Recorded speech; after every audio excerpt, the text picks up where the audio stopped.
A single sheet of paper cannot decide your future, but a single sheet of paper কিন্তু এখানে physics শেখাতে পারে। কিভাবে? আমরা যদি ধরে নিই এখানে চার্জগুলো ইউনিফর্মলি ডিস্ট্রিবিউটেড এই প্লেনটার উপরে, আর এটা একটা প্লেন শিট, তাহলে এর আশেপাশে যে কোনো পয়েন্টে আমরা ইলেকট্রিক ফিল্ড বের করতে পারি।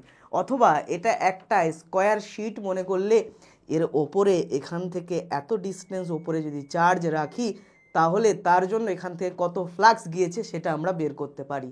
তাহলে কখনো কখনো সিঙ্গেল শিট অফ পেপার কিন্তু ফিজিক্সও শেখায়। ঠিক আছে, চলো আজকে তাই আমরা ফিজিক্স শিখবো। এবং দেখো আমার হাতে কিন্তু জাদুর মতো করে একটা জিনিস আছে। এটা কি?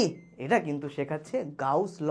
এটা শেখাচ্ছে গাউস ল, অর্থাৎ এই যে কন্ডাক্টরটা আছে এটা গাউসিয়ান সারফেস হিসেবে কাজ করছে। চলো আজকে আমরা পড়ে নেব গাউস ল বা গাউস থিওরেম। এবং গাউস থিওরেমের যত ডাউট ছেলে মেয়েদের থাকে, তো আজকের ভিডিওতে সব কিছু ক্লিয়ার হবে। তাই ভিডিওটা শুরু থেকে শেষ পর্যন্ত দেখবে কারা কারা, কমেন্টে জানিও। চলো তাহলে আমরা চলে আসি। গাউস ল শুরু করতে গেলে আমাদের প্রথমেই ইলেকট্রিক ফ্লাক্স সম্পর্কে জানতে হবে। যদি ইলেকট্রিক ফ্লাক্স সম্পর্কে ধারণা না থাকে তাহলে গাউস ল আর বোঝা সম্ভব নয়। তো চলো প্রথমেই জেনে নিই হোয়াট ইজ ইলেকট্রিক ফ্লাক্স। তো ইলেকট্রিক ফ্লাক্স কি? আমরা ইলেকট্রিক ফিল্ড লাইন বা বলরেখার কথা জেনেছি। এই ইলেকট্রিক ফ্লাক্স হলো যে কোনো সারফেস দিয়ে পারপেন্ডিকুলারলি বা লম্বভাবে যতগুলো বলরেখা বেরিয়ে যাবে তাকে বলা হবে ইলেকট্রিক ফ্লাক্স। ইলেকট্রিক ফ্লাক্স যেহেতু কোনো সারফেস দিয়ে লম্বভাবে বেরিয়ে যাওয়া বলরেখার সংখ্যা, তাহলে সারফেসটা কি? আমরা ফিজিক্সে যে কোনো সারফেসকে কি বলি? সারফেসকে বলি এরিয়াল ভেক্টর। অর্থাৎ যে কোনো ক্ষেত্রফল বা সারফেস ভেক্টর হিসেবে কাজ করে এবং তার ভেক্টর ডিরেকশন কোন দিকে? তার ভেক্টর ডিরেকশন সারফেসের উপরে পারপেন্ডিকুলার। অর্থাৎ এই প্লেনের উপরে যদি একটা ছোট্ট সারফেস ডিএস থাকে, তো ডিএস হলো এখানে একটা তল বা ক্ষেত্রফল, তার ভেক্টর ডিরেকশন তলের সাথে পারপেন্ডিকুলার অ্যান্ড আউটওয়ার্ড, বাইরের দিকে। তাহলে সবসময় মাথায় রাখবে যে কোনো ক্ষেত্রফল হবে একটা ভেক্টর এবং তার ভেক্টর ডিরেকশন তলের সাথে পারপেন্ডিকুলারলি আউটওয়ার্ডের দিকে যাবে, বাইরের দিকে যাবে। ঠিক আছে, এবারে প্রশ্ন হলো কেন আমরা ক্ষেত্রফল যে ভেক্টর ফিজিক্সে আমরা ইউজ করবো এটার কথা বলছি। কারণ আমি বললাম ইলেকট্রিক ফ্লাক্সের ডেফিনেশনে যে ইলেকট্রিক ফ্লাক্সটা কি? ইলেকট্রিক ফ্লাক্স হয়ে গেল যে লম্বভাবে কোনো তল দিয়ে বেরিয়ে যাওয়া বলরেখার সংখ্যা। তাহলে একটা সারফেস বা তলের কথা যদি আমি এখানে চিন্তা করি, এখান থেকে আমি একটা ছোট্ট পার্ট কেটে নিলাম ডিএস, তো এখানে যে কোনো একটা পয়েন্টে ইলেকট্রিক ফিল্ড ধরো এদিকে, এবং আমরা জানি যে ডিএস ভেক্টর অর্থাৎ সারফেস ভেক্টর বা areal vector perpendicular to the plane, অর্থাৎ ডিএস হবে এদিকে এবং এরা দুজন কি ভেক্টর। এখন আমাকে বলেছে কোনো সারফেস দিয়ে লম্বভাবে বেরিয়ে যাওয়া বলরেখা বা ইলেকট্রিক ফিল্ড লাইনকেই বলা হবে ইলেকট্রিক ফ্লাক্স।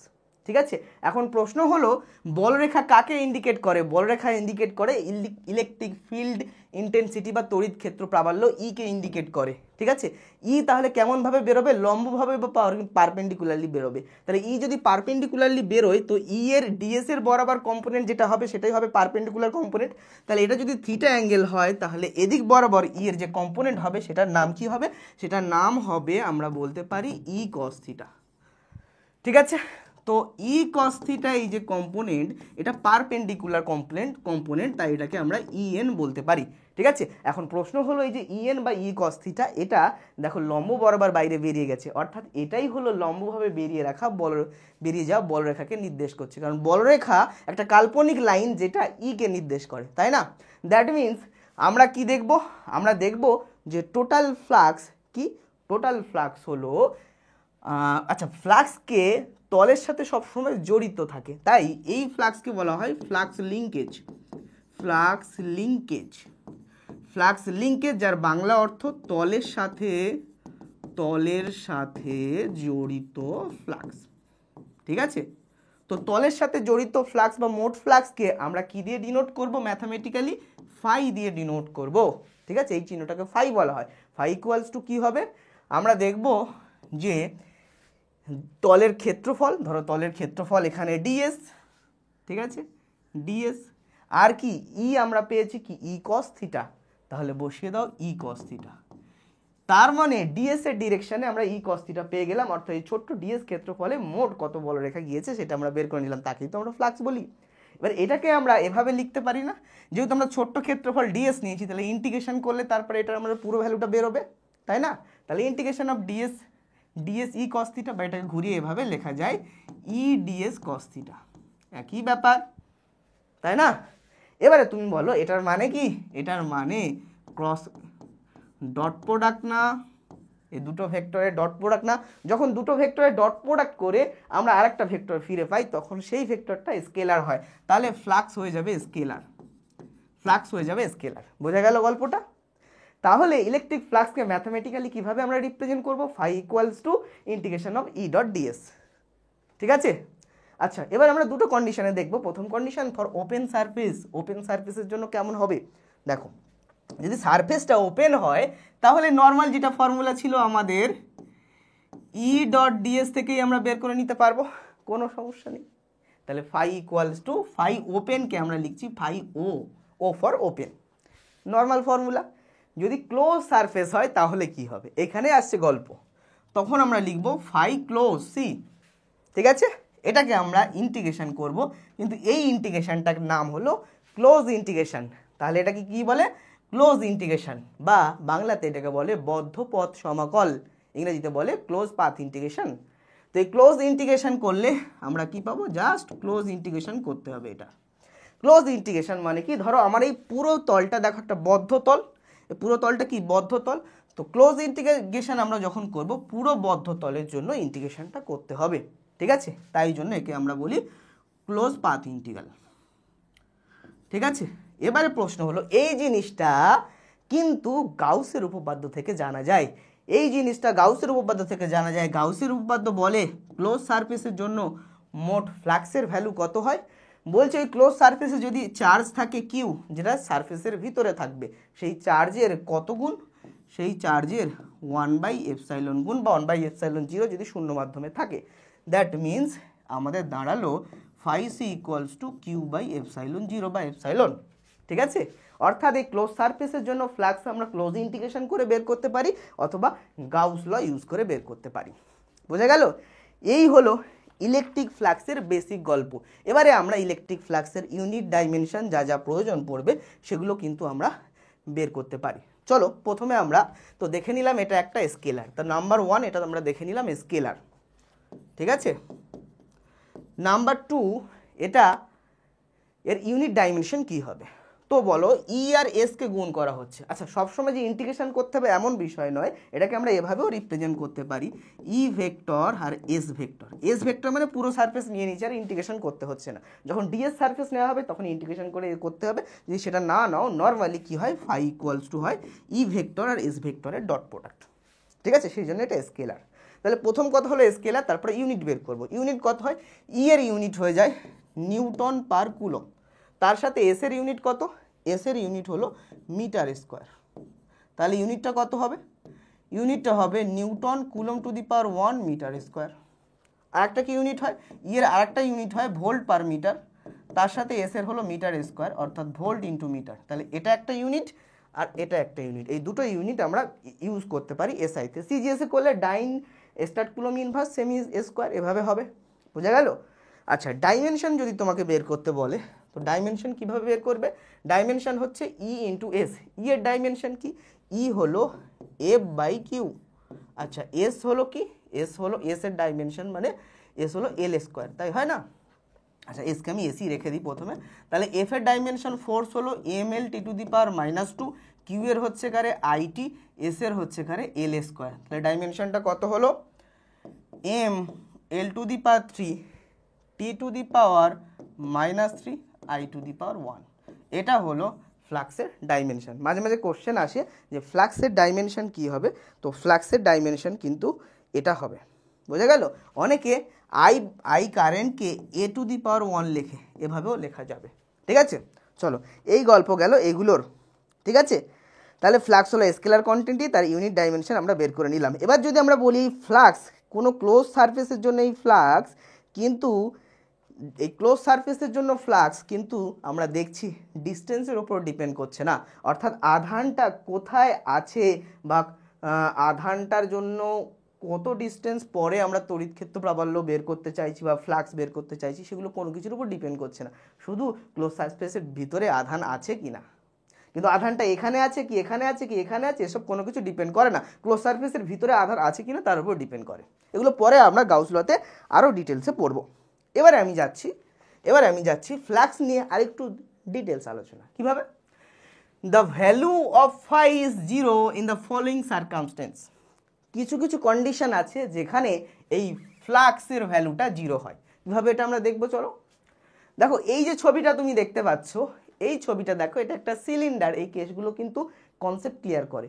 এই সিলিন্ডারের যদি তুমি দেখো, তো দেখো এদিকে চলে গেছে তোমার ডিএস আর এদিকে চলে গেছে ই। তো ই আর ডিএস এর মাঝখানের অ্যাঙ্গেল কত? 0 ডিগ্রি।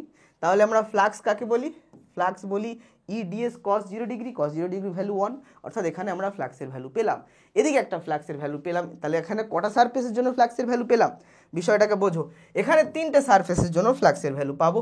একটা হলো একটা সার্কুলার সারফেস, এটাও একটা সার্কুলার সারফেস, আর এটা হলো একটা সিলিন্ড্রিক্যাল সারফেস, একটা বক্রতল আর দুটো বৃত্তাকার তল। এই 3টে তলের জন্য এখানে আমরা ফ্লাক্সের মান পাবো। তাহলে আমরা এখানে যদি টোটাল ফ্লাক্স ধরি, টোটাল ফ্লাক্স ভাই টোটাল, সেটা ইকুয়ালস টু কি হবে বাবু? সেটা ইকুয়ালস টু হবে, তুমি দেখতেই পাচ্ছ, এই 3টে সারফেসের জন্য। তো প্রথমে আমি এই সারফেসের জন্য ফ্লাক্স দেখব। আচ্ছা, তোমার তো মনেই আছে ফ্লাক্স হচ্ছে ডট প্রোডাক্ট। তাহলে ফ্লাক্সের ভ্যালু ম্যাক্সিমাম মিনিমাম কখন হবে? ম্যাক্সিমাম তখন হবে যখন কসের ভ্যালু ম্যাক্সিমাম হবে। কসের ভ্যালু ম্যাক্সিমাম হয় কস 0 ডিগ্রিতে, তাই না? অর্থাৎ ফ্লাক্সের ম্যাক্সিমাম ভ্যালু হচ্ছে কারে ই এস কস 0 ডিগ্রি যেহেতু, তাহলে কস 0 ভ্যালু কত? কস 0 ভ্যালু 1। তাহলে ফ্লাক্সের যে ফর্মুলা ছিল ই ডট এস, তো ই এস হবে ম্যাক্সিমাম ভ্যালু। ফ্লাক্সের মিনিমাম ভ্যালু কত হবে? ফ্লাক্সের মিনিমাম ভ্যালু কত হবে? মিনিমাম ভ্যালু হবে 0, কারণ মাঝখানে 90 ডিগ্রি অ্যাঙ্গেল হলে সেটা কি হয়ে যাবে? 9 cos 90 ভ্যালু 0, অর্থাৎ পেয়ে যাবো আমরা 0। আচ্ছা, ওইসব গল্পতে আমরা বেশি যাচ্ছি না, মেন জায়গাগুলো কভার করি। আচ্ছা, এবারে প্রশ্ন হলো ফ্লাক্স কখন কখন 0 হয়? তাহলে আমরা বুঝতে পারছি 90 ডিগ্রি অ্যাঙ্গেল হলে কিন্তু 0 হবে। তো এখানে দেখো ই হলো এই দিকের ডিরেকশানে, আমি কালিটাকে চেঞ্জ করছি তোমাদের জন্য। ই হচ্ছে এদিকের ডিরেকশানে আর ডিএস হচ্ছে এদিকের ডিরেকশানে। তাহলে মাঝখানের অ্যাঙ্গেল করেছে 90 ডিগ্রি, তাহলে কস 90 ডিগ্রি ভ্যালু 0, অর্থাৎ ইএস কস 90 ডিগ্রির ভ্যালু 0 হবে। তাহলে এখান থেকে আমরা পাবো ই ডিএস কস 90 ডিগ্রি, সেটার ভ্যালু পাবো 0। অর্থাৎ এই যে কার্ভ সারফেসটা ছিল তার জন্য ফ্লাক্সের ভ্যালু হয়ে গেছে 0। এখন এদিকে যে দুটো সারফেস আছে, যেটা আমাদের সার্কুলার সারফেস, তার জন্য ফ্লাক্সের ভ্যালু বের করতে হবে। তো এখানে যদি আমি দেখি ডিএস এদিকে এবং ই এদিকে, অর্থাৎ এইখানে যে ফ্লাক্সটা পাবো সেটা কত হবে? ই ডিএস কস 0 ডিগ্রি, কস 0 ডিগ্রি ভ্যালু হয় 1, অর্থাৎ ফ্লাক্স পাবো ই ডিএস। তো একটা ফ্লাক্স আমি পেয়ে গেলাম 0, একটা ফ্লাক্স আমি পেয়ে গেলাম 0, একটা পেলাম আমি ইডিএস। ঠিক আছে, এদিকের ফ্লাক্স দেখো, এদিকে ইলেকট্রিক ফিল্ড এদিকে, কারণ টোটাল ইলেকট্রিক ফিল্ড সবগুলো এদিকে যাচ্ছে, দ্যাট মিনস ইলেকট্রিক ফিল্ডও এখানে এদিকে যাবে। আর ডিএস কোথায়? ডিএস আমরা বলেছি কি ডিএস সবসময় সারফেসের ওপরে পারপেন্ডিকুলার বাট আপওয়ার্ড যাবে, বাইরের দিকে যাবে। তো দেখো এটা দেখো বাইরের দিকে গিয়েছে, তো ডিএস সারফেসের ক্ষেত্রফলটা, ক্ষেত্রফল ভেক্টর বাইরের দিকে গিয়েছে, তাই না? দ্যাট মিনস তুমি গল্পটা কি বুঝছো? ডিএস এদিকে আর ই এদিকে, মাঝখানের অ্যাঙ্গেলটা 180 ডিগ্রি। তাহলে আমরা বসাবো ই ডিএস কস 180 ডিগ্রি, কস 180 ডিগ্রি ভ্যালু -1, অর্থাৎ পাবো মাইনাস ইডিএস। তাহলে আরেকটা সারফেসের জন্য আমরা কি পেলাম? Minus EDS. তাহলে কি দাঁড়ালো? 0 দাঁড়ালো। তো টোটাল ফ্লাক্স কি হলো? 0। অর্থাৎ এই কন্ডিশনে আমরা দেখব যে টোটাল ফ্লাক্সের ভ্যালু হবে 0। এখন প্রশ্ন হলো টোটাল ফ্লাক্সের ভ্যালু 0 বলে কি এখানে তড়িৎ ক্ষেত্র প্রাবল্য ই এর অস্তিত্ব নেই? আমরা দেখছি ই এর অস্তিত্ব আছে, কিন্তু তবুও ফ্লাক্সের ভ্যালু 0 হয়ে গেছে। কিভাবে হয়েছে? একটাতে তো পারপেন্ডিকুলার হওয়ার জন্য 0 হয়েছে, আর দুটো কন্ডিশনে কি করে হয়েছে? আর দুটো কন্ডিশনে দুটো ঘটনা ঘটেছে। এই ফ্লাক্সটাকে বলা হবে ইনকামিং ফ্লাক্স বা পজিটিভ ফ্লাক্স। এটাকে বলা হবে তাহলে এটাকে বলা হবে বহির্মুখী ফ্লাক্স, আর এটাকে বলা হবে অন্তর্মুখী ফ্লাক্স। অন্তর্মুখী ফ্লাক্স, আর এটাকে বলা হবে বহির্মুখী ফ্লাক্স। তাহলে এই উদাহরণটা আমাদেরকে বোঝালো যখন অন্তর্মুখী আর বহির্মুখী ফ্লাক্স, পজিটিভ আর নেগেটিভ ফ্লাক্স একে অপরকে ক্যান্সেল আউট করে, তখনও টোটাল ফ্লাক্স 0 হয়ে যায়। তাহলে কোন ফ্লাক্সকে আমরা নেগেটিভ ফ্লাক্স বলবো? যে ফ্লাক্সটা ভিতরের দিকে ঢোকে। কিভাবে ঢোকে? যখন ইডিএস মাঝখানে 180 ডিগ্রি অ্যাঙ্গেল করলো, ঠিক আছে, তখন সেটা ভিতরের দিকে ঢোকে এবং সেটা হয় নেগেটিভ ফ্লাক্স। ঠিক আছে, নেগেটিভ ফ্লাক্স আমরা কখন পাই? নেগেটিভ ফ্লাক্স তখন পাই যখন ই ইনওয়ার্ডে যায়, ই সারফেসের বাইরের দিকে না গিয়ে যখন ভিতরের দিকে যায়, তখন আমরা অন্তর্মুখী ফ্লাক্স বা নেগেটিভ ফ্লাক্স পাই কখন, যখন ই তলের ভিতরে হয়, ভিতরের দিকে হয়, তলের ভিতরের দিকে যায়। বোঝা গেল? এটা দেখো ই তলের বাইরের দিকে গিয়েছে, এটা বহির্মুখী ফ্লাক্স পাওয়া গেছে। তাহলে ফ্লাক্স দুই প্রকারে, পজিটিভ ফ্লাক্স আর নেগেটিভ ফ্লাক্স। নেগেটিভ ফ্লাক্সকে বলা হয় ইনকামিং আর পজিটিভকে বলে আউটগোয়িং। তাহলে এটাকে লেখো ইনকামিং ফ্লাক্স, এটাকে লেখো আউটগোয়িং ফ্লাক্স, আউটগোয়িং ফ্লাক্স। বুঝলা কি না বলো? আচ্ছা চলো এই জায়গাগুলো আমরা ক্লিয়ার করলাম। এবারে আমি আসছি, শুধু কি এই একটা কন্ডিশন যেটা তুমি এক্সাম্পল দিয়ে বললে সেখানে ফ্লাক্সের ভ্যালু 0 হয়? আরও কিছু গল্প আছে। 2 নম্বর হলো যদি কোনো ক্লোজ সারফেসের ভিতরে একটা পজিটিভ আধান আর ইকুয়াল অ্যামাউন্টের একটা নেগেটিভ আধান থাকে, তাহলে ফ্লাক্সের ভ্যালু 0 হবে। কেন 0 হবে? কারণ গাউসের ল বলছে যে টোটাল চার্জের এপসাইলন গুণ 1/ε গুণ। তো টোটাল চার্জ কি 0, তাহলে ফ্লাক্সের ভ্যালু 0 হবে এখানে। এবারে যখন ইকুয়াল অ্যামাউন্টের দুটো চার্জ, একটা প্লাস আর একটা মাইনাস থাকে, তাকে আমরা যদি একটা সার্টেন ডিস্টেন্সে রাখি তাকে আমরা ডাইপোল বলি। তাহলে ডাইপোল যদি কোনো ক্লোজ সারফেসের ভিতরে থাকে তাহলে যে ফ্লাক্সের ভ্যালু হবে সেটাও 0 হয়। তাহলে এই কন্ডিশনটা আমরা দেখে নিলাম, ঠিক আছে? তাহলে কখন ফ্লাক্স 0 হয়? একটা কন্ডিশন তো আমি বললাম, যখন মিনিমাম পারপেন্ডিকুলার থাকছে তখন, যখন incoming outgoing flux cancel out করছে এটা তৃতীয় আমি বললাম যখন ডাইপোল থাকে তখন। এই তিনটে কন্ডিশনে ফ্লাক্সের ভ্যালু কি হবে? 0 হবে। বোঝা গেল? ওকে, এই গেল ফ্লাক্সের গল্প। তাহলে ফ্লাক্সের গল্প নিশ্চয়ই সবার ক্লিয়ার হয়েছে। এবারে গাউসে আমরা ঢুকবো এবং তার সাথে ফ্লাক্সকে রিলেটেড করে পড়ব। তাহলে এখন আমরা চলে আসলাম গাউস থিওরেম। গাউস থিওরেম কি বলছে বাবু? গাউস থিওরেম বলছে যদি কোনো গাউসিয়ান সারফেস বললেই তো এখন তুমি বলতে পারবে না, তোমাকে বলতে হবে যে টোটাল ফ্লাক্স লিঙ্কেজ মানে তলের সাথে জড়িত টোটাল ফ্লাক্স। এই টোটাল ফ্লাক্স কি হবে?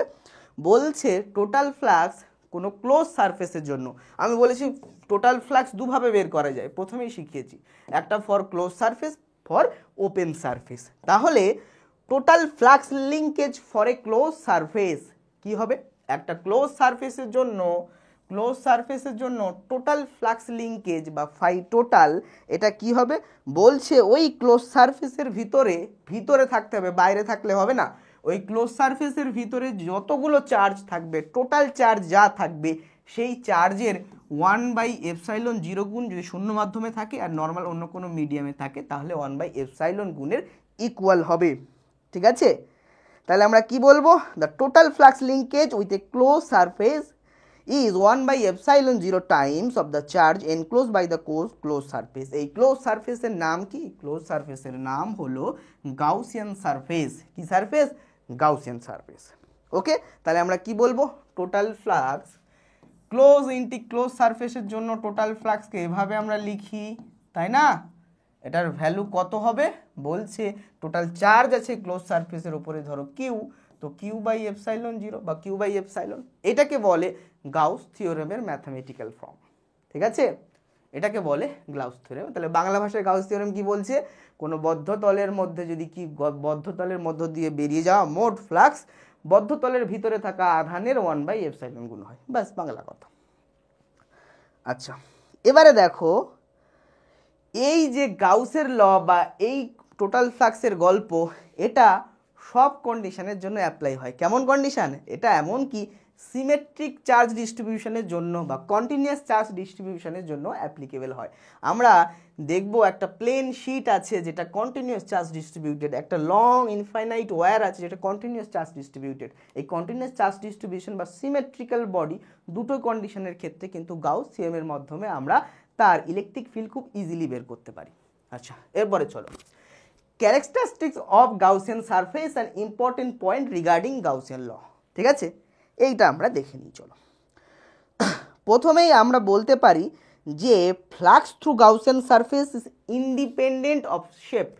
দেখো এই গাউসিয়ান সারফেসের শেপটা কেমন হবে তার উপরে ডিপেন্ডই করছে না। তাহলে নাম্বার ওয়ান আমরা বলতে পারি গাউসিয়ান সারফেসের শেপের উপর ডিপেন্ড করছে না। শেপ তোমার বিভিন্ন হতে পারে, সার্কুলার, সিলিন্ড্রিক্যাল, যে কোনো শেপের হতে পারে। সবসময় আমরা দেখব গাউসিয়ান সারফেসের ভিতরে টোটাল চার্জ কত আছে, তার এপসাইলন গুণ 1/ε গুণ। বোঝা গেল? তাহলে শেপের উপর ডিপেন্ড করছে না। তাহলে গাউসিয়ান সারফেসের শেপের উপর ডিপেন্ড করছে না। শেপ, কার শেপ? Gaussian surface.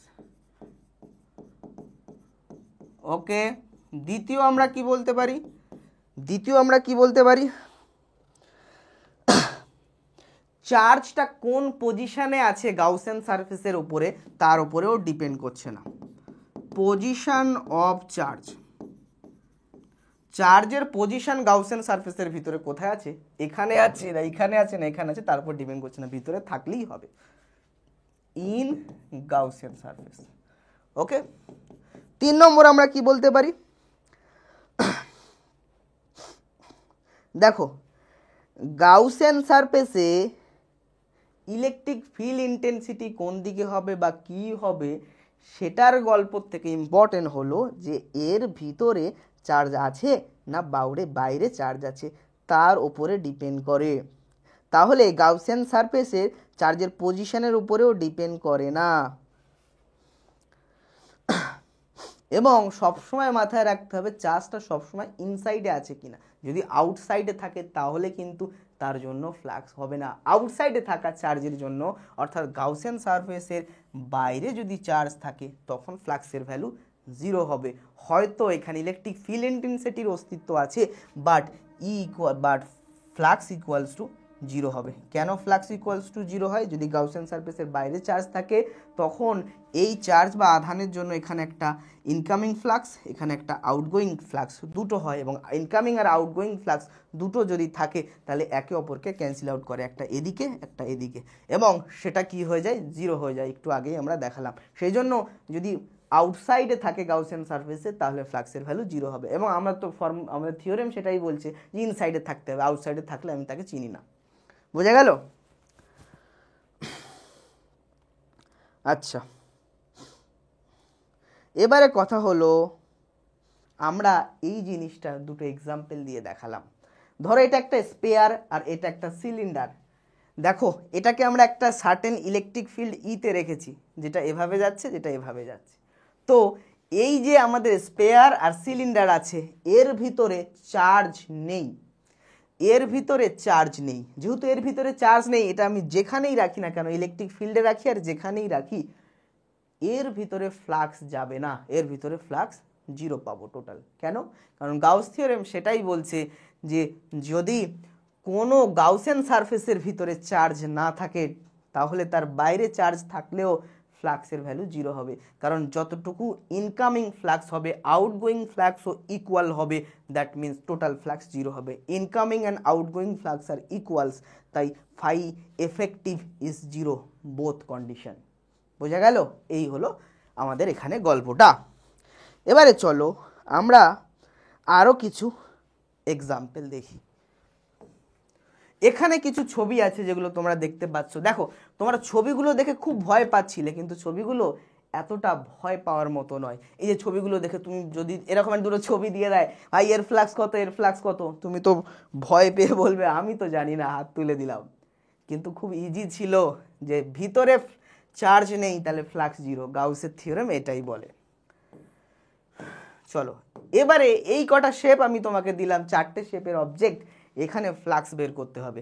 তুমি বলো এটা একটা সিলিন্ডার, সিলিন্ডারের একদম মিডিলে চার্জ আছে, সিলিন্ডারের একদম মিডিলে চার্জ আছে। কত চার্জ আছে? Q charge. তাহলে এর জন্য ফ্লাক্স কত হবে? ঠিক আছে, তাহলে এই সিলিন্ডারটা একটা ধরো গাউসিয়ান সারফেস, তার ভিতরে কিউ চার্জ আছে, ফ্লাক্সের ভ্যালু হবে Q/ε0। দেখো সেটাই ফাই এফেক্টিভ এটা, বা এটা একটা, হ্যাঁ, বা এই একটা তোমার স্পেরিক্যাল সেল অবজেক্ট আছে, তার ভিতরে কিউ চার্জ আছে, তো সেখানেও ফ্লাক্স কত হবে? Q/ε0। বা এটা একটা কিউবিক্যাল শেপ অবজেক্ট আছে, তার ভিতরে কিউ চার্জ আছে, সেখানেও ফ্লাক্স হবে Q/ε0। বা এটা একটা ডিফারেন্ট শেপের অবজেক্ট আছে তার ভিতরেও কিউ চার্জ আছে, সেখানে হবে Q epsilon zero. That means depend করছে না শেপগুলো কেমন এবং কিউ চার্জটা কোথায় অবস্থান করেছে, ডিপেন্ড করছে ভিতরে চার্জ আছে কি, থাকলে কিউ বাই এপসাইলন জিরো, বা কিউ বাই এপসাইলন যদি অন্য কোনো মিডিয়াম থাকে, শূন্য মাধ্যম থাকলে কিউ বাই এপসাইলন জিরো। তাহলে গল্পটা কতটা ইজি ভাবো, গল্পটা কতটা ইজি, শুধু ছবি দেখে ভয় পেয়ে লাভ নেই, ঠিক আছে। তাহলে সবগুলোর ক্ষেত্রেই total flux for close surface E dot dS equals to কত, equals to Q by epsilon zero, Q by epsilon, বোঝা গেল। তাহলে if a close body enclose by charge Q, তো টোটাল ফ্লাক্স সবার ক্ষেত্রেই একই হবে, ঠিক আছে। তাহলে শেপ সাইজের উপর ডিপেন্ড করে না এবং পজিশন অফ চার্জের উপর ডিপেন্ড করে না, লিখে নাও তিনটে জিনিসের উপর ডিপেন্ড করে না, shape and size of Gaussian surface, আর কি দ্বিতীয় হলো and position of charge, position of charge, এই দুটো জিনিসের উপরে ডিপেন্ড করে না, বোঝা গেল। আচ্ছা, এইবারে যদি আমরা এমনটা করি যে কিছু কিছু কেসে সিমেট্রিক আছে, দেখো শেপগুলো সিমেট্রিক, এইগুলোর শেপগুলো সিমেট্রিক, এই তিনটে শেপ সিমেট্রিক, এটা হলো আনসিমেট্রিক। যদি সিমেট্রিক শেপ অবজেক্ট থাকে তখন আমরা এভাবে ক্যালকুলেট করতে পারি যে এখানে আমার একদম মিডিলে কিউ চার্জ আছে, তাহলে এর 6টা প্লেন দিয়েই তো টোটাল ফ্লাক্স বেরোবে, 6টা তল দিয়েই তো টোটাল ফ্লাক্স বেরোবে, এবং সেটার ভ্যালু আমরা দেখেছি কিউ এপসাইলন জিরো, 6টা তল দিয়ে। তাহলে এক একটা তল দিয়ে কত করে যাবে, বলছে এক একটা তল দিয়ে যাবে Q by epsilon zero into 6। আবার এটা হচ্ছে কারে, এই সব তল দিয়ে যাবে, তো এখানে যদি আমি এভাবে রাখি জিনিসটাকে, এই সিলিন্ডারটাকে হাফ করে দিলাম, ঠিক আছে, হাফ করে দিলাম, এবং এখানে চার্জকে রাখলাম, তখন এই একটা সারফেস দিয়ে কত যাবে, এর অর্ধেকটা যাবে, কিউ বাই এপসাইলন জিরো 2, অর্ধেকটা যাবে। সিমিলার এখানেও আমরা পুরো স্পেয়ার না রেখে হেমিস্ফিয়ার করে দিলাম, তখনও অর্ধেকটা যাবে। মানে এরকমভাবে সিমেট্রিক অবজেক্টের ক্ষেত্রে আমরা ভ্যালুগুলো দেখতে পারি। তাহলে in case of symmetric close body with charge Q at centre, flux linked with each half, প্রত্যেকটা হাফের জন্য তখন কত হয়ে যাবে, জাস্ট এটা হয়ে যাবে, ঠিক আছে। তাহলে সিমেট্রিক অবজেক্টগুলোর সেন্টারে চার্জ আছে, প্রত্যেক হাফের জন্য কত করে ফ্লাক্স বেরোবে, এত করে, আর ফুলের জন্য বেরোবে তো আমরা জানি এটা করে। গল্পটা বোঝা গেল এখানে, এই ছবিটা দিয়ে আমরা এইগুলো তোমাকে ক্লিয়ার করলাম। আর যদি এখানে যেমন 6টা তল ছিল, 6টা সিমেট্রিক তল দিয়ে যাবে, 6 দিয়ে ডিভাইড হয়েছে, ঠিক আছে, তাই তো। যদি এটা n সংখ্যক তল হতো তাহলে হতো কি, n epsilon zero for n symmetric object, বোঝা গেল, ফর n সিমেট্রিক অবজেক্ট এটা হবে। তাহলে symmetric close body has a n identical face with point charge Q at centre, তখন ফ্লাক্স উইল বি তোমার এটা কিউ n এপসাইলন জিরো, ঠিক আছে। চলো এরপরে যাই আমরা, এরপর একটা এই কন্ডিশনে আমরা আসি, এখানে একটা প্লেন শিট আছে আর একটা তোমার বক্স শেপ বাট সিমেট্রিক, চার্জগুলো কন্টিনিউয়াস ডিস্ট্রিবিউটেড আছে। তাহলে আমাদের একটা প্লেন শিট আছে যেখানে চার্জগুলো কেমনভাবে ডিস্ট্রিবিউটেড আছে, কন্টিনিউয়াসলি ডিস্ট্রিবিউটেড আছে। তাহলে গাউস ল হচ্ছে এমন একটা পাওয়ারফুল টুল, কেমন টুল, পাওয়ারফুল টুল, যেটা আমাদেরকে ইলেকট্রিক ফিল্ড ইন্টেন্সিটি ক্যালকুলেট করার জন্য হেল্প করবে। কেমন অবজেক্টের ক্ষেত্রে, সিমেট্রিক্যালি চার্জ ডিস্ট্রিবিউটেড এবং চার্জটা কন্টিনিউয়াস ডিস্ট্রিবিউটেড অবজেক্টের জন্য, ঠিক আছে। তো সেখানে আমাদের চুজ করতে হবে গাউসিয়ান সারফেস, যেমন এখানে আমরা একটা গাউসিয়ান সারফেস চুজ করেছি সিলিন্ড্রিক্যাল শেপে, আমি যে কোনো শেপে চুজ করতে পারি। তাহলে বিভিন্ন শেপে আমি গাউসিয়ান সারফেস সেখানে চুজ করব, চুজ করে দেখব যে ইলেকট্রিক ফিল্ড ইন্টেন্সিটি হয় পারপেন্ডিকুলার যাচ্ছে, না হয় যাচ্ছে কেমনভাবে, প্যারালাল যাচ্ছে, ঠিক আছে। এভাবে আমরা তার ইলেকট্রিক ফিল্ড ইন্টেন্সিটি ক্যালকুলেট করতে পারি, এবং সেক্ষেত্রে যেহেতু চার্জগুলো কন্টিনিউয়াস ডিস্ট্রিবিউটেড, এবারে যদি এর শেপগুলো অনেকটা হাইরে মানে ইনফাইনাইট রেঞ্জে হয়ে যায়, তখন তার জন্য আমাদের তাদের সিগমা বের করে নিতে হবে, বা যদি লিনিয়ার চার্জ ডিস্ট্রিবিউটেড হয় ল্যামডা বের করে নিতে হবে। সিগমা কি? সিগমা হলো সারফেস ডেনসিটি, ল্যামডা হলো linear density, linear charge density, বা রো বের করে নিতে হবে। রো হলো ভলিউমেট্রিক চার্জ ডেনসিটি। ঠিক আছে, মানে রৈখিক ঘনত্ব, তলমাত্রিক ঘনত্ব, আয়তনমাত্রিক ঘনত্ব, এগুলোর প্রয়োজন আমাদের পড়বে। চলো আমি এই কন্ডিশনটা দেখি, আমাদের এই যে ছবি আছে এই ছবিটা আমি দেখি। তাহলে এইখানে ছবি নাম্বার এটা হলো এ শিট অফ চার্জ। ঠিক আছে, একটা প্লেন শিট আছে, যেটা আমি প্রথমেই শুরুতে বলছিলাম, এটা ধরো একটা প্লেন শিট আছে, এই প্লেন শিটে ইউনিফর্মলি চার্জ ডিস্ট্রিবিউটেড রয়েছে, তার জন্য একটা সার্টেন ডিস্টেন্সে কোনো পয়েন্ট আমরা নিয়ে নিলাম, এই পয়েন্টে আমাদের ইলেকট্রিক ফিল্ড ইন্টেন্সিটি বের করতে হবে ইউজিং গাউসিং থিওরেম। ঠিক আছে, তো কিভাবে আমরা করব বলো? তাহলে আমরা দেখলাম যে সিগমা হলো এর তলমাত্রিক ঘনত্ব, অর্থাৎ একক ক্ষেত্রফলে কত আধান আছে? সিগমা আধান আছে। এখন দেখো একটা গাউসিয়ান সারফেস এখানে আমরা ইমাজিন করলাম যে গাউসিয়ান সারফেসটা এরকম। তো এই গাউসিয়ান সারফেসের একটা সিলিন্ড্রিক্যাল শেপে, আমরা জানি সিলিন্ডারের ক্ষেত্রে কি হয়, এই দিকে যেটা আমাদের বক্রতল আছে, বক্রতলগুলোতে ফ্লাক্স জিরো, কারণ ই সবসময় এদিকে আর ডিএস ওপরের দিকে 90 ডিগ্রি ফ্লাক্স জিরো। শুধুমাত্র ফ্লাক্স আমরা পাই কি এটার জন্য আর এটার জন্য। আচ্ছা, এবারে দেখো এটার জন্য আর এটার জন্য পাই, বাট এটা একবার ইনকামিং আউটগোয়িং হয়, এরকম গল্প হয়। কিন্তু যদি এইখানে প্লাস চার্জের জন্য এই পয়েন্ট ইলেকট্রিক ফিল্ড ইন্টেন্সিটি দেখি, তাহলে এদিকে ডিরেকশন বিকর্ষণ করবে, এবং আমাদের এখানে যে কি বলে এস বা ক্ষেত্রফলটা আছে তারও ডিরেকশন একই দিকে। আবার এখানে প্লাস চার্জের যখন এখানে একক ধনাত্ম আধান রাখো, সেও বিকর্ষণ করবে, অর্থাৎ ই এর এদিকে হবে এবং এসও এদিকে হবে। তাহলে দুজনের ক্ষেত্রেই দেখো আর ইনকামিং আউটগোয়িং এর গল্প হয়নি, সবাই কিন্তু পজিটিভ ফ্লাক্স হয়েছে, তাহলে এই দুটোর ফ্লাক্স যোগ হয়ে যাবে। তাহলে এর জন্য টোটাল ফ্লাক্স কত হলো? এর জন্য টোটাল ফ্লাক্স হয়ে গেল দুটো ফ্লাক্সের যোগ। তো প্রথমটার ক্ষেত্রে ই এদিকে এবং ক্ষেত্রফলটা এস যদি আমি ধরে নিই, ই এস একই দিকে, মাঝখানের অ্যাঙ্গেল 0 ডিগ্রি, কস জিরোর ভ্যালু 1, তাহলে ফ্লাক্স পাবো ইএস। পরেরটার জন্য এপারেও ইএস পাবো, আর এইখানে যে তলগুলো আছে বক্রতল, তার জন্য ফ্লাক্স 0 পাবো। তাহলে টোটাল ফ্লাক্স হয়ে যাবে এটা, অর্থাৎ হয়ে যাবে 2ES। আচ্ছা, তলমাত্রিক ঘনত্ব কি? Charge Q by area. Area কত? Area S. তাহলে চার্জ কিউ এর ভ্যালু কত? সিগমা এস, তাই না? চার্জ কিউ এর ভ্যালু হলো সিগমা এস। তো আমাদের গাউস থিওরেম কি বলে? এই যে টোটাল ফ্লাক্স তোমার ফাই টোটাল, এটা হচ্ছে এই গাউসিয়ান সারফেসের ভিতরে চার্জ কত আছে তার 1/ε গুণ। ঠিক আছে, তো এই গাউসিয়ান সারফেসের ভিতরে চার্জ কত আছে আমাদের দেখো, এই সিলিন্ডারটার এদিকেরটা বাইরে, এদিকেরটা বাইরে, শুধুমাত্র এইটুকু অংশ ঠেকে আছে, শুধুমাত্র এইটুকু অংশ গাউসিয়ান সারফেসের চার্জ পেয়েছে।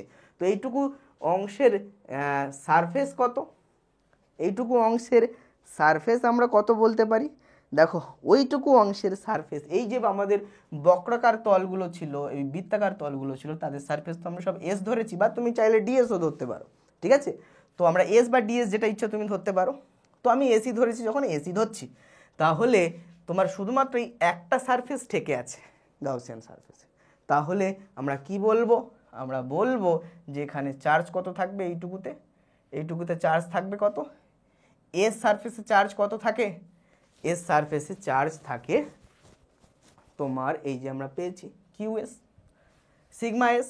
তাহলে আমরা কিউ এর জায়গায় কি বসাবো? সিগমা এস বাই এপসাইলন 0, আর এদিকে ফাই টোটাল হয়েছে 2ES। তো এস এস কাটে, ই এর ভ্যালু কত পড়ে থাকে? Sigma by 2ε0।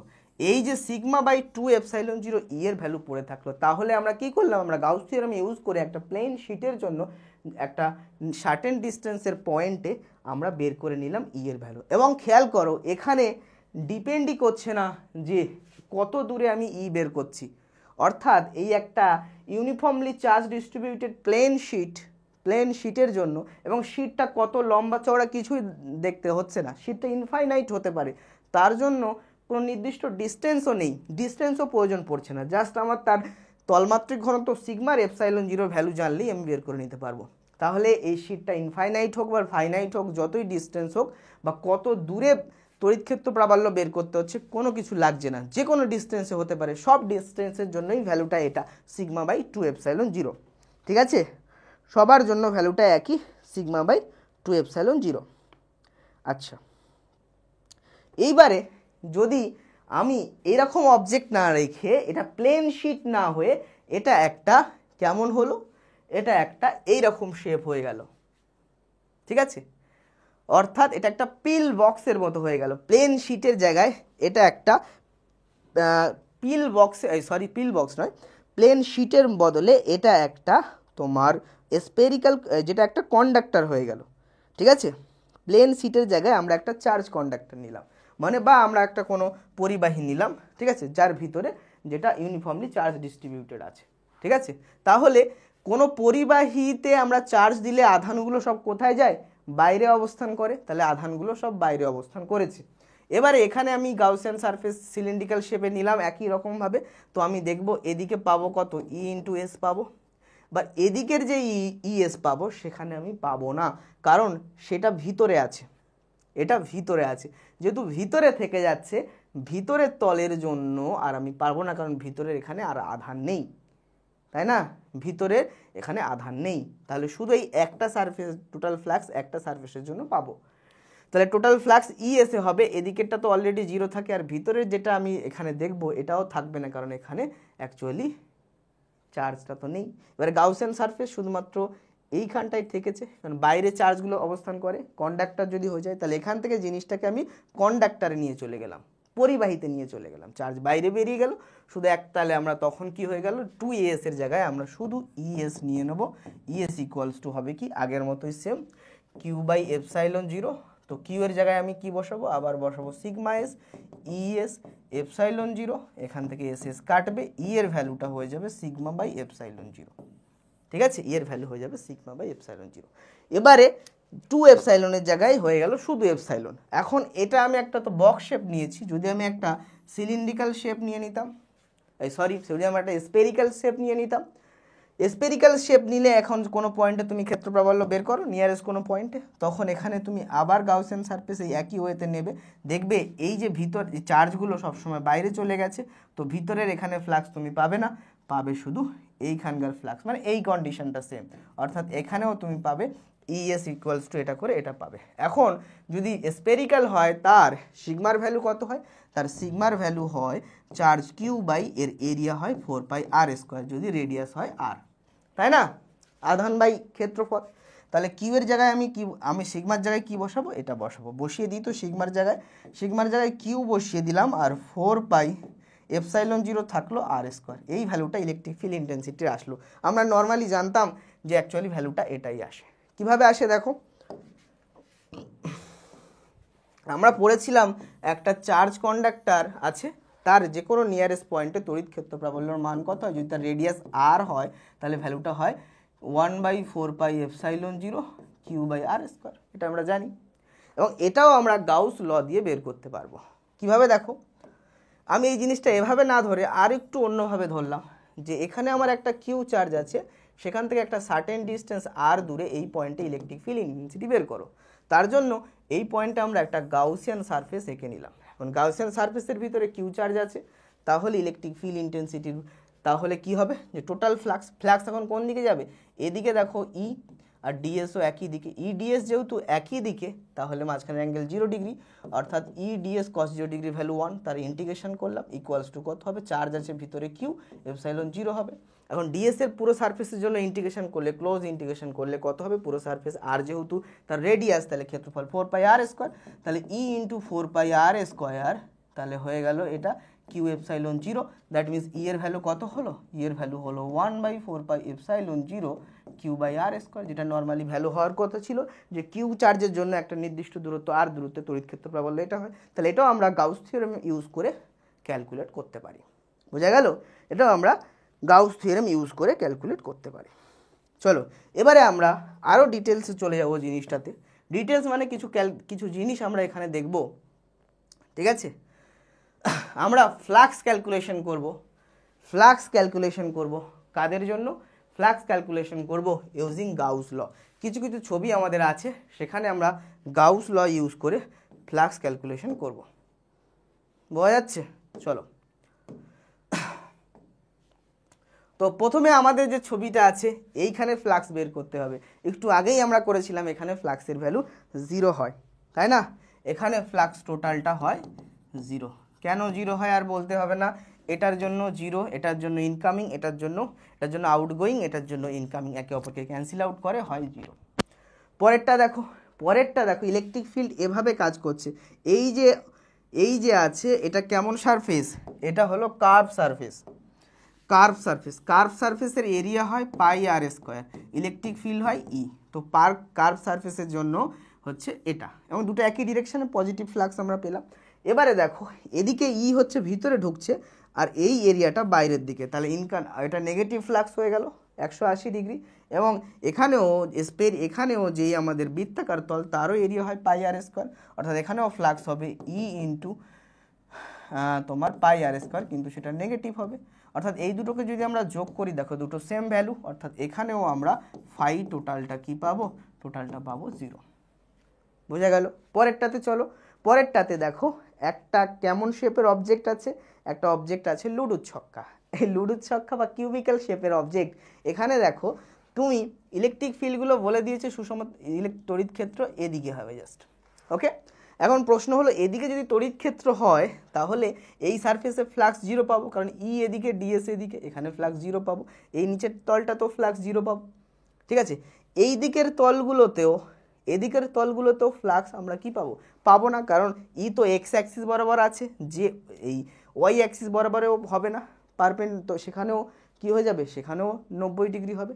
তাহলে শুধুমাত্র এক্স অ্যাক্সিস বরাবর এই তলটার এই তলটার জন্য ফ্লাক্স পাবো। এটা দেখো ডিএস এদিকে, ই এদিকে, অর্থাৎ ডিএস ই হবে, ঠিক আছে? এটা পজিটিভ হবে। আবার এটার জন্য দেখো ডিএস এদিকে বাট ই এদিকে, এটা হবে নেগেটিভ। তো এখানেও আমরা কি পাবো? 0। তাহলে এই ছবিটা তো আমরা টোটাল ফ্লাক্স পেলাম 0। তাহলে তিনটে ছবি টোটাল ফ্লাক্স আমরা পেলাম 0। এবার আসছি এই ছবিটাতে টোটাল ফ্লাক্স কত হতে পারে।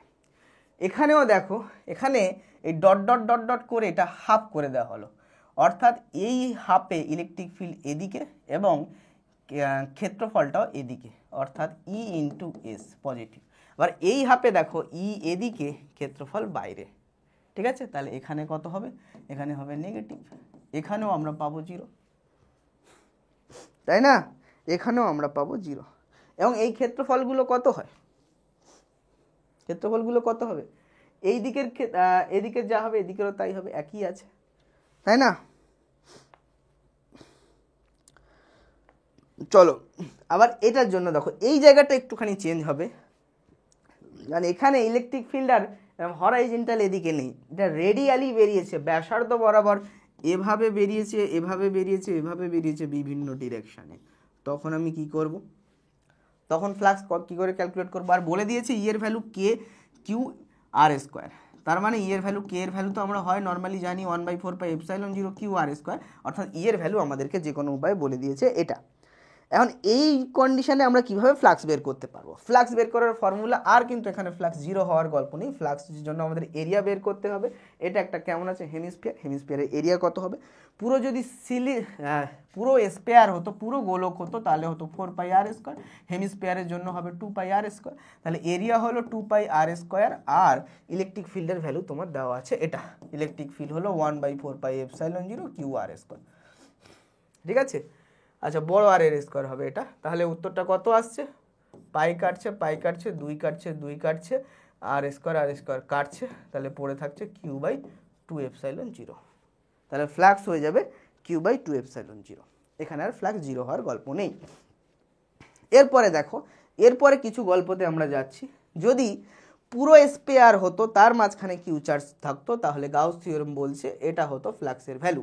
কিন্তু যদি এটা কেটে অর্ধেক করে দিলাম, সেন্টারে আছে, আমরা একটু আগে কি বলেছি, তখন ফ্লাক্স অর্ধেক হয়ে যাবে, এটা হয়ে যাবে। আবার দেখো এই সিলিন্ডার পুরো ছিল, পুরো যখন থাকবে তখন এটা হবে, যখন অর্ধেক হয়ে গেল চার্জ সেখানে আছে, তো একটা তল দিয়ে তখন কত যাবে? তখন যাবে এটা, ফ্লাক্স যাবে এটা। একটু আগেই আমি বললাম, ওগুলোর অ্যাপ্লিকেশন হচ্ছে। এবারে যদি একটা কিউবিক্যাল শেপের অবজেক্টের ওপরে কিউ চার্জটা একটা বাহু এই একটা ক্ষেত্রফল বা এই একটা তলের একদম ওপরে আছে। তোমরা কেমিস্ট্রিতে এফসিসি এইচসিসি এগুলো পড়েছো না, সেগুলোই কাজে লাগবে এখন। তাহলে যদি একটা তলের পৃষ্ঠে থাকে তাহলে পৃষ্ঠকেন্দ্রিক না কি এইসব বলে না এইসব। তো দেখো তাহলে একটা তলের ওপরে অবস্থিত, তাহলে এটার হাফ অংশ বাইরে থাকবে, হাফ অংশ ভিতরে থাকবে। তাহলে এই গাউসিয়ান সারফেসের ভিতরে আছে হাফ অংশ একটা তলের। আর দেখো ওই জন্য এটা দুটো কিউবের কমন হবে, কারণ বাকি হাফটা বাইরে আছে, সেটা দিয়েও একটা কিউব করা যায়। তাহলে দুটো কিউবের কমন হবে। এক একটা কিউবের জন্য ভ্যালু ছিল এটা, এক একটা কিউবের জন্য। এখন এই দুটো কিউবের জন্য ভ্যালুটা একই হয়ে গেছে।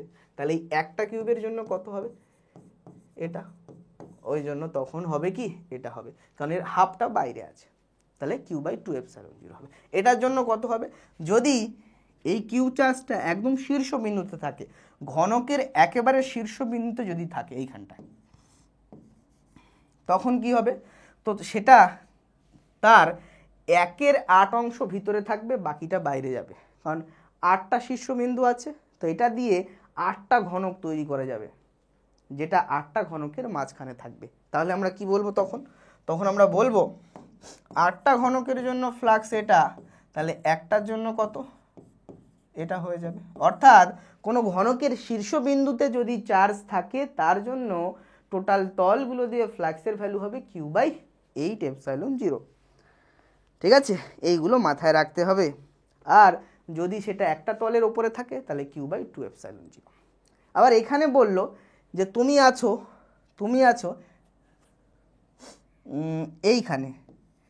এইখানে আছো, অর্থাৎ সেটা আছে যে কোনো একটা তলের এইখানটাতে। তাহলে তখন কি হবে? বলছে তখন তুমি দেখো এর কত অংশ বাইরে রয়ে গেছে? এর 1/4 অংশ বাইরে রয়েছে। অর্থাৎ এগুলো আমরা পড়তাম না, যদি এরকম শীর্ষবিন্দু থাকে 1/8 অংশ প্রাপ্ত হয়, কেমিস্ট্রিতে পড়তাম। এটা 1/2 অংশ প্রাপ্ত হয়, এটা 1/4 অংশ প্রাপ্ত হয়। পৃষ্ঠকেন্দ্রিক, দেহকেন্দ্রিক, শীর্ষকেন্দ্রিক এইসব কী সব ছিল না, বডি সেন্ট্রেড, ফেস সেন্ট্রেড এইসব ছিল না কেমিস্ট্রিতে। তাহলে একদম যদি এটাতে চলে আসি তাহলে এটা দেখবে এটা দিয়ে আমরা 4টে গোলক 4টে বানাতে পারবো। 4টে যখন বানাতে পারবো তাহলে পুরো 4টের জন্য Q/4ε0 হলো। তাহলে Q/0 হলো। তাহলে একটার জন্য কত হবে? Q/4ε0। তাহলে এটার জন্য কত ফ্লাক্স যাবে? Q/4ε0। এভাবেই কিন্তু আমরা বিভিন্ন কন্ডিশনে ফ্লাক্সের ভ্যালু বের করতে পারবো। এবারে চলে আসি অ্যাপ্লিকেশন অফ গাউস ল এর অ্যাপ্লিকেশন। গাউস ল এর অ্যাপ্লিকেশনে আমরা কি করতে পারি? আমরা ইলেকট্রিক ফিল্ড বের করতে পারি ডিউ টু সলিড হলো কন্ডাক্টারিং স্পেয়ার অর শেল। ঠিক আছে, ফাঁপা গলীয় পরিবাহীর জন্য আমরা বের করতে পারি ইলেকট্রিক ফিল্ড ইন্টেন্সিটি বা তড়িৎ ক্ষেত্র প্রাবল্য। প্রথম কন্ডিশনে আমরা ফর আউটসাইড পয়েন্টের জন্য বের করব। অর্থাৎ এই যে আমার গলীয় খোলকটা আছে তার ব্যাসার্ধ হলো বড় হাতের আর আমি সেই পয়েন্টে বের করছি হলো আর দূরত্ব, কেন্দ্র থেকে আর দূরত্ব দূরে, এখান থেকে এই দূরত্বটা হলো আর। তাহলে আর ডিস্টেন্সটা কতটা হলো? আর ডিস্টেন্সটা হলো এতটা, যেটা এই আর এর থেকে বড়। অর্থাৎ এটা গলীয় খোলকের বাইরে কোনো পয়েন্ট পি পয়েন্ট, সেখানে ক্ষেত্র প্রাবল্য বের করতে হবে। তাহলে গলীয় খোলকের বাইরে কোনো পয়েন্টের ক্ষেত্র প্রাবল্য বের করতে গেলে এখন বাইরে যে পয়েন্টে ক্ষেত্র প্রাবল্য বের করতে হচ্ছে সেই পয়েন্টের রেসপেক্টে একটা গাউসিয়ান সারফেস আঁকতে হবে। এটাই তো নিয়ম। গাউসিয়ান সারফেস আঁকলাম। এখন দেখো গাউসিয়ান সারফেসের ভিতরে কিন্তু এর চার্জটা অবস্থান করেছে, কারণ এটা একটা গলীয় পরিবাহী। তো পরিবাহীর বাইরে আধান চলে যায়, কিন্তু আমাদের গাউসিয়ান সারফেসটা বড় হওয়ার জন্য এর ভিতরেই কিন্তু চার্জগুলো অবস্থান করেছে।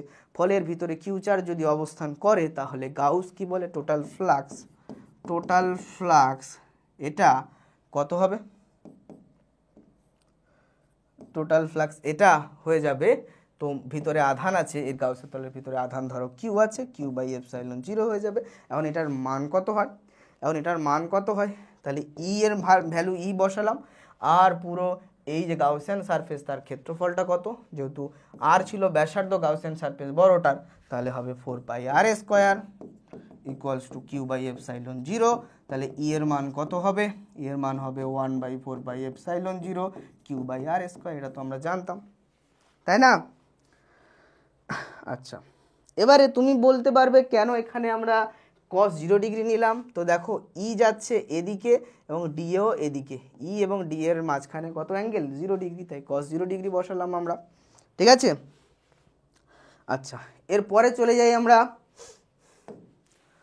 বলছে for a point on the surface R equals to R যদি হয়ে যায়, আর ইকুয়ালস টু আর যদি হয়ে যায়, সারফেসের ওপরে অবস্থান করেছে। হ্যাঁ, এই ছবিটা পরেরটার জন্য হবে, যাই হোক। তাহলে সারফেসের উপরে অবস্থান করা মানে এই যে তোমার গোলীয় খোলক ছিল, এখন পয়েন্টটা কোথায়? পয়েন্টটা পি পয়েন্ট হলো এইখানটায়। তাহলে এখানে আমি পি পয়েন্টে গাউসীয় তল যদি আঁকি লালটা, তো গাউসীয় তল এটাই হলো। ঠিক আছে, তাহলে তখন কত হয়ে যাবে? তখন আর অসুবিধা নেই, জাস্ট এটা হবে তোমার ওই যে আমার ই বেরিয়েছিল 1/4πε0 কিউ বাই ছোট আর স্কোয়ার, তার জায়গায় আমাদের নিতে হবে কি এখান থেকে ডিস্টেন্সটা বড় আর, তাই না? মানে এইখানে অবস্থান করেছে বলছে, এইখানে অবস্থান করছে, তাহলে বড় আর স্কোয়ার হয়ে যাবে। ঠিক আছে, কিন্তু এবারে একটা কন্ডিশন আসলাম যে ফর ইনসাইড দ্য পয়েন্ট, যদি পয়েন্টটা কোনো ক্রমে ভিতরে চলে যায়, ঠিক আছে, ভিতরে চলে আসে, তাহলে ভিতরে চলে আসলে কি হবে? তাহলে পয়েন্টটা ধরো এখানে ভিতরে এইখানে আছে, এইখানে, তো ভিতরে আসলে এখন ভিতরে এই পয়েন্টে গাউসিয়ান সারফেস আঁকতে হবে। এখান থেকে এই ডিস্টেন্স ছোট আর হবে, আর ছোট আর বড় আরের থেকে ছোট। এবারে এখন চার্জগুলো অলরেডি বাইরে অবস্থান করেছে গাউসিয়ান সারফেসে। কেন বাইরে অবস্থান করেছে? কারণ তোমার গাউসিয়ান সারফেস ভিতরে, আর তো গোলীয় কোনো পরিবাহীর ভিতরে তো আধান থাকে না, বাইরে আধান অবস্থান করে, তো আমরা জানি। তাহলে তোমার আধান এখন বাইরে অবস্থান করেছে, গাউসিয়ান সারফেসে চার্জ নেই। গাউসিয়ান সারফেসে চার্জ না থাকলে কি হয়ে যায়? ফ্লাক্সটা জিরো হয়ে যায়। তাহলে আমরা কি বলবো? তাহলে বলবো total close surface E dot DS এর জন্য কি হয়ে যাবে? ফ্লাক্সটা হয়ে যাবে জিরো। ফ্লাক্স জিরো মিনস ডিএস ক্ষেত্রফল তো জিরো হয় না, তার মানে ইটাও জিরো হবে। অর্থাৎ এখানে তড়িৎ ক্ষেত্র প্রাবল্যের মান পাবো আমরা কি? জিরো। এবং আমরা জানি যে তলের ভিতরে আধান না থাকলে তো তড়িৎ ক্ষেত্র প্রাবল্য তো জিরো হবেই, তাই না? চলো, অ্যাকচুয়ালি গাউসিয়ান সূত্র, গাউসের ফর্মুলাকে আমাদের এভাবে লেখা উচিত, ভেক্টর ফর্ম দেওয়া এবং টোটাল চার্জকে সামেশন অফ কিউ লেখা, আর নিচে এপসাইলন জিরো বা এপসাইলন লেখা, এভাবে লেখা উচিত। চলো, তাহলে এগুলো আমাদের হয়ে গেল। এবারে আমরা আসছি electric field due to solid non conducting sphere. কেমন স্পেয়ার? Solid non conducting. তাহলে ওটা ছিল কন্ডাক্টিং বা পরিবাহী, এটা নন কন্ডাক্টিং বা অপরিবাহী, অর্থাৎ চার্জ যেখানে দেবো সেখানে থাকবে, অর্থাৎ এর বাইরে চার্জ অবস্থান করার গল্প নেই। ঠিক আছে, বাইরে চার্জ অবস্থান করার গল্প নেই। তাহলে আউটসাইড পয়েন্টে যদি করি, আউটসাইডে করি, আবার আমাদের একই ওয়েতে আঁকতে হবে গাউসিয়ান সারফেস করে, আমাদের ভ্যালুটা কত পাবো? আর আমাদের করতে হবে না, কারণ আমরা অলরেডি করে ফেলেছি। তো কত হবে সেই ভ্যালুটা? এটা হবে ভ্যালুটা কত? তো তোমার এটা করলে আসছে ই ইন্টু 4πr², এটা আসছে কিউ এপসাইলন জিরো। ই এর ভ্যালু কত আসছে? ই এর ভ্যালু আসছে 1/4πε0 কিউ আর²। খুব সহজ গল্প, তাই না? এবারে যদি আর ইকুয়ালস টু আর হয়ে যায়, তখন ই কত হবে? হবে 1/4πε0 কিউ বাই বড় আর²। কিন্তু এটা হলে কি হবে? এইখানটায় হলো গল্প। এবং এটা হলে কি জিরো হবে? আগের কন্ডিশনে যেমন এটাতে জিরো হয়েছিল, এবারে কি জিরো হবে? তোমরা বলো জিরো হবে? বলো। আমি বলছি না, এটা আর জিরো হবে না। কেন জিরো হবে না? তুমি ভিতরে আঁকলে, ভিতরে পয়েন্টটা নিলে, ভিতরে গাউসিয়ান তল করলে, কিন্তু এটা যেহেতু অপরিবাহী, হ্যাঁ, নন কন্ডাক্টিং, তাই চার্জ বাইরে অবস্থান করবে না, অর্থাৎ এই গাউসিয়ান সারফেসের ভিতরেও চার্জ থাকবে। কিন্তু কতটা চার্জ থাকবে ক্যালকুলেট করাটাই মহা মুশকিল। কতটা চার্জ থাকবে সেটা ক্যালকুলেট করাটাই কিন্তু আমাদের ক্ষেত্রে ভয়ঙ্কর হয়ে যাবে। তাহলে আমরা কি করে ক্যালকুলেট করব বলো তো? তাহলে এখানে গাউস থিওরেম বলবে এটা, যেটা নর্মালি সে বলে, তাই না? কিন্তু মুশকিলটা হলো আমরা বের করব কিভাবে, তাহলে আমরা কি করতে পারি, আমরা এটা করতে পারি, যেহেতু আর এখন এর থেকে ছোট, তাহলে পরের লাইনে আমরা লিখব ই ইন্টু 4 পাই আর স্কোয়ার কিউ এপসাইলন জিরো। কিন্তু কিউ আমরা লিখতে পারছি না, কারণ এখানে টোটাল আধান কিউ নেই। কারণ টোটাল আধান কিউ আছে পুরোটার জন্য, পুরোটাতে টোটাল আধান কিউ আছে, তুমি মাঝখানে এই ছোটোটুকুতে নিলে তার ভিতরে কিউ থাকবে না। এখন এই গাউসিয়ান সারফেসের এই যে টোটাল কিউ সেটা আলাদা হবে। এখন সেই ভ্যালুটা কত হবে সেটাকেই আমাদের একটু বুদ্ধি করে ক্যালকুলেট করতে হবে। তাহলে এখান থেকে আসলো ই ইকুয়ালস টু 1/4 এপসাইলন জিরো, ওই ছোট গাউসিয়ান সারফেসের টোটাল আধান বাই আর স্কোয়ার। এখন এই টোটাল আধান কিউটার ভ্যালু আমাদেরকে যে বুদ্ধি করে ক্যালকুলেট করতে হবে, তার জন্য কি করা যেতে পারে, তার জন্য একটা বুদ্ধি আমরা অ্যাপ্লাই করতে পারি, যে আমরা এর ঘনত্ব বের করব। বড় যে আমাদের তোমার স্পেয়ারটা ছিল তার ঘনত্ব রো হলো কি, কার ঘনত্ব আমরা বের করব, আধানের ঘনত্ব মাত্রিক, আধানের কি বলে তলমাত্রিক ঘনত্ব, আয়তন মাত্রিক ঘনত্ব সিগমা হচ্ছে আধান ধরো টোটাল কিউ, আয়তনটা কত, আয়তন হয় 4/3 বড় আর কিউ, এটা হলো তার আয়তন মাত্রিক ঘনত্ব। এবং সব জায়গায় আয়তন মাত্রিক ঘনত্ব সমান হবে, কারণ ভিতরেরটাও বড় স্পেয়ারের পার্ট। আচ্ছা, তাহলে এখান থেকে আমরা কিউ এর ভ্যালু বের করে নিচ্ছি কত, সিগমা, আচ্ছা না কিউ এর ভ্যালু বের করার দরকার নেই, এটাতে আমরা রেখে দিই, ঠিক আছে, এখন প্রশ্ন হলো এবারে তোমার যে ভিতরে ছোটটুকু আছে তাতে চার্জ কত আছে, তাতে চার্জ কিভাবে বের করব আমরা দেখছি চার্জ বের করার ফর্মুলা হচ্ছে, চার্জ বের করার ফর্মুলা হচ্ছে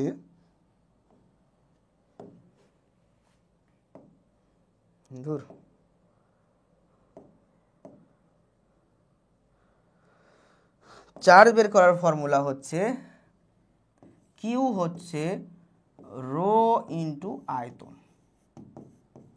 এখন এই ছোটটার ভিতরে চার্জ হলো, এটা কি হবে, রো তার ঘনত্ব ইন্টু আয়তন। এখন ছোটটার আয়তন যেহেতু ব্যাসার্ধ আর 4/3 ছোট আর কিউ হবে। এখন এই রো এর ভ্যালু দুটোর ক্ষেত্রেই একই, অর্থাৎ এর রো এর ভ্যালু এখানে আমি বসাবো, কিউ বাই 4/3 পাই বড় আর কিউ, আর এখানে থাকবে 4/3 পাই ছোট আর কিউ। তাহলে 4/3 পাই কাটলো, তো পড়ে থাকছে কিউ আর কিউ বাই বড় আর কিউ। তাহলে এটা আমরা কার ভ্যালু পেলাম, এইটার ভ্যালু পেলাম, অর্থাৎ উত্তরটা তোমার কত আসছে বাবু, উত্তরটা তোমার আসছে 1/4 এপসাইলন জিরো। এটার জায়গায় তুমি বসালে কিউ ছোট আর কিউ বড় আর কিউ। এটা হবে আমাদের উত্তর। এবার এই জায়গাটা কি আর একটু চেঞ্জ করা যেতে পারে, হ্যাঁ এই জায়গাটা আর একটু চেঞ্জ করা যেতে পারে। কীভাবে দেখো, রো ইকুয়ালস টু হচ্ছে কিউ বাই এটা, এই যে 3টা আছে এই 3টা যদি ওপরে উঠে যায় তাহলে হয় 3Q 4 পাই আর কিউ। তাহলে Q by 4 pi R Q মানে কত হচ্ছে, রো বাই 3। তো এখানে দেখো Q by 4 pi R Q মানে রো বাই 3, তাহলে বসিয়ে দাও রো বাই 3 ছোট আর কিউ। এভাবেও লেখা যায় জিনিসটাকে। তাহলে যদি এটা নন কন্ডাক্টিং স্পেয়ার হয়ে যায় তাহলে কিন্তু ইনসাইডে থাকলেও 0 হয় না, তার ভ্যালু হয় এটা। বোঝা গেল? চলো এবারে আমরা যাব এটা হলো electric field due to infinite long linear distribution of charge. যদি একটা অসীম দৈর্ঘ্যের তার থাকে, অসীম দৈর্ঘ্যের একটা তার, সেখানে চার্জ কন্টিনিউয়াস লিনিয়ারলি ডিস্ট্রিবিউটেড হয়ে গেছে, যার আধানের রৈখিক ঘনত্ব হলো ল্যামডা ইকুয়ালস টু তার আধান বাই লেন্থ, ঠিক আছে, আধান বাই দৈর্ঘ্য।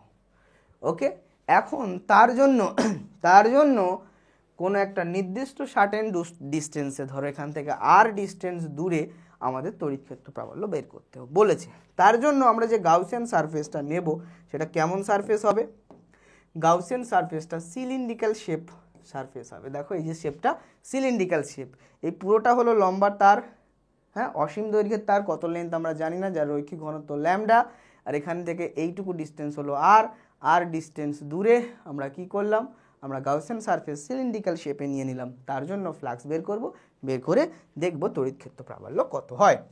আচ্ছা, তুমি বলো যে এই যে এখন আমি নিলাম তার দুটো আছে, এটার জন্য একটা ফ্লাক্স,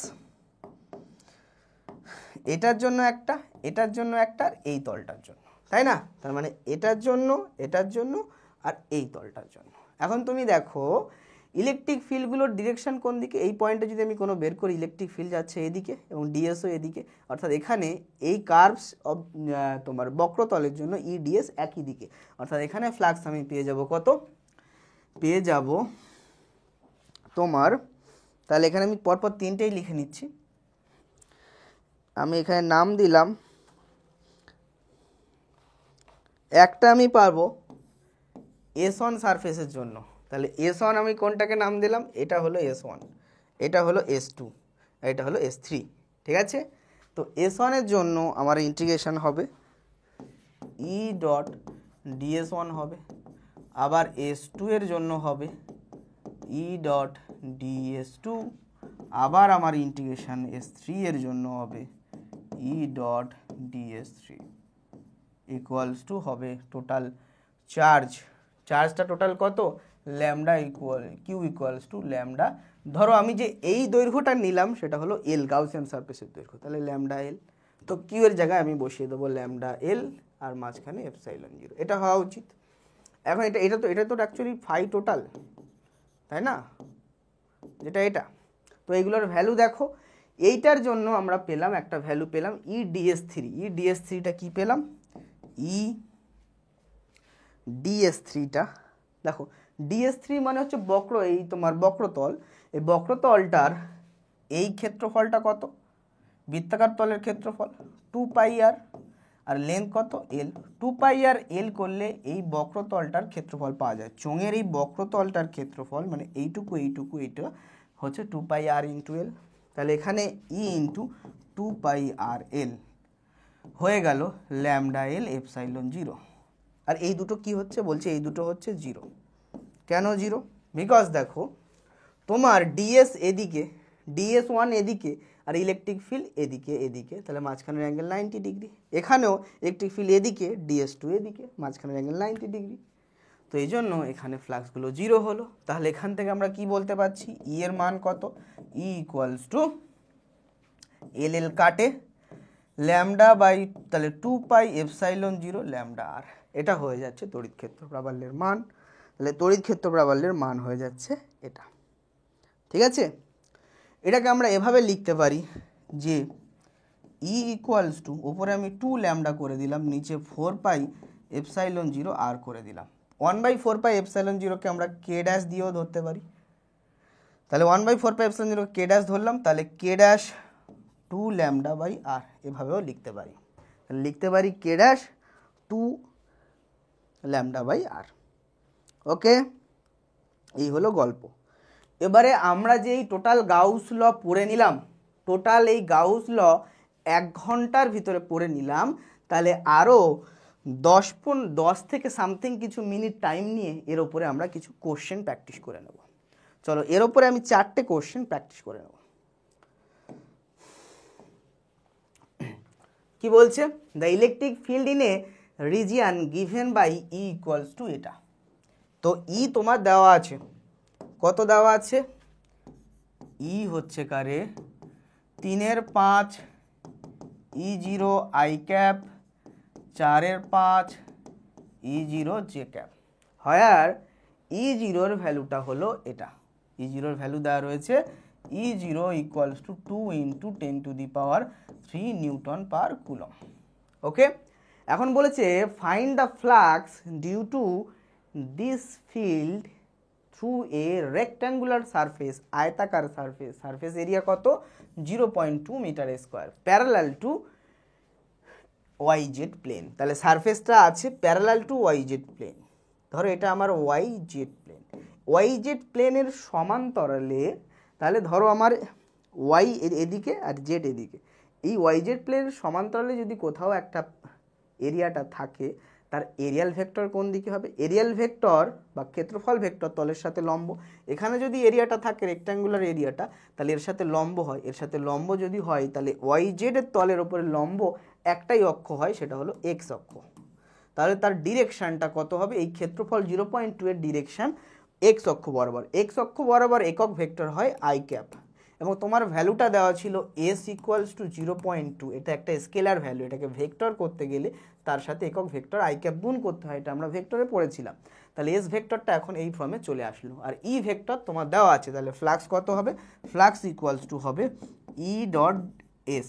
E এর ভ্যালু এখান থেকে তুমি বসাও, তো তোমার 3/5 E0 এর মান হচ্ছে এটা, অর্থাৎ 2 × 10⁻³ I cap, 4/5 2 × 10⁻³ J cap. That means আসলো কত? 6/5 × 10⁻³ I ক্যাপ, 8/5 × 10⁻³ J ক্যাপ। এটা হলো E, তার সাথে গুণ হবে কে? তার সাথে গুণ হবে S। তাহলে আমরা স্কেলার প্রোডাক্টের নিয়ম কি জানি? I ক্যাপ জাস্ট মাল্টিপ্লাই হবে, I ক্যাপ J ক্যাপ করলে 0 হয়। তাহলে I ক্যাপ যদি মাল্টিপ্লাই হয় উত্তরটা কত আসবে? 6/5 × 10⁻³ তার সাথে 0.2, তাই না? তাহলে 6 × 0.2 করলে 1.2/5 × 10⁻³। তাহলে কত আসছে? তাহলে আসছে একটা শূন্য, 1200/5। 5 দুকানি হয় 10, ঠিক আছে? 5 2 20, 4 20, তারপর দুটো শূন্য, তাহলে একটা শূন্য, সরি। তাহলে 240 আসলো আমাদের উত্তর। তাহলে আমাদের উত্তর আসলো কত? 240। ইউনিট কি দেবে? উনি দেবে newton coulomb inverse metre square, বা ভোল্ট ইন্টু মিটার, বা ভোল্ট ইন্টু মিটার, যেহেতু ফ্লাক্সের ইউনিট, মনে আছে তো? তাহলে এভাবে আমাদের কোশ্চেন বের করতে হবে। এই একটা কোশ্চেন করলে ফ্লাক্স দিয়ে যা কোশ্চেন দেবে তুমি পেরে যাবে।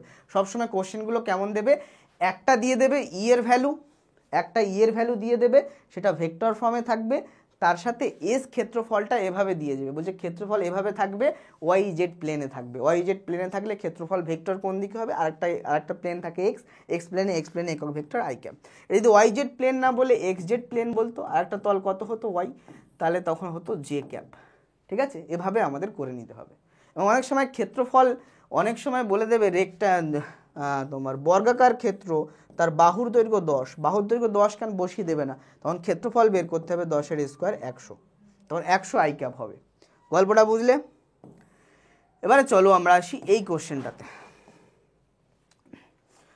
S1 আর S2 R two concentric cell enclosing charge Q and 2Q respectively show in the figure।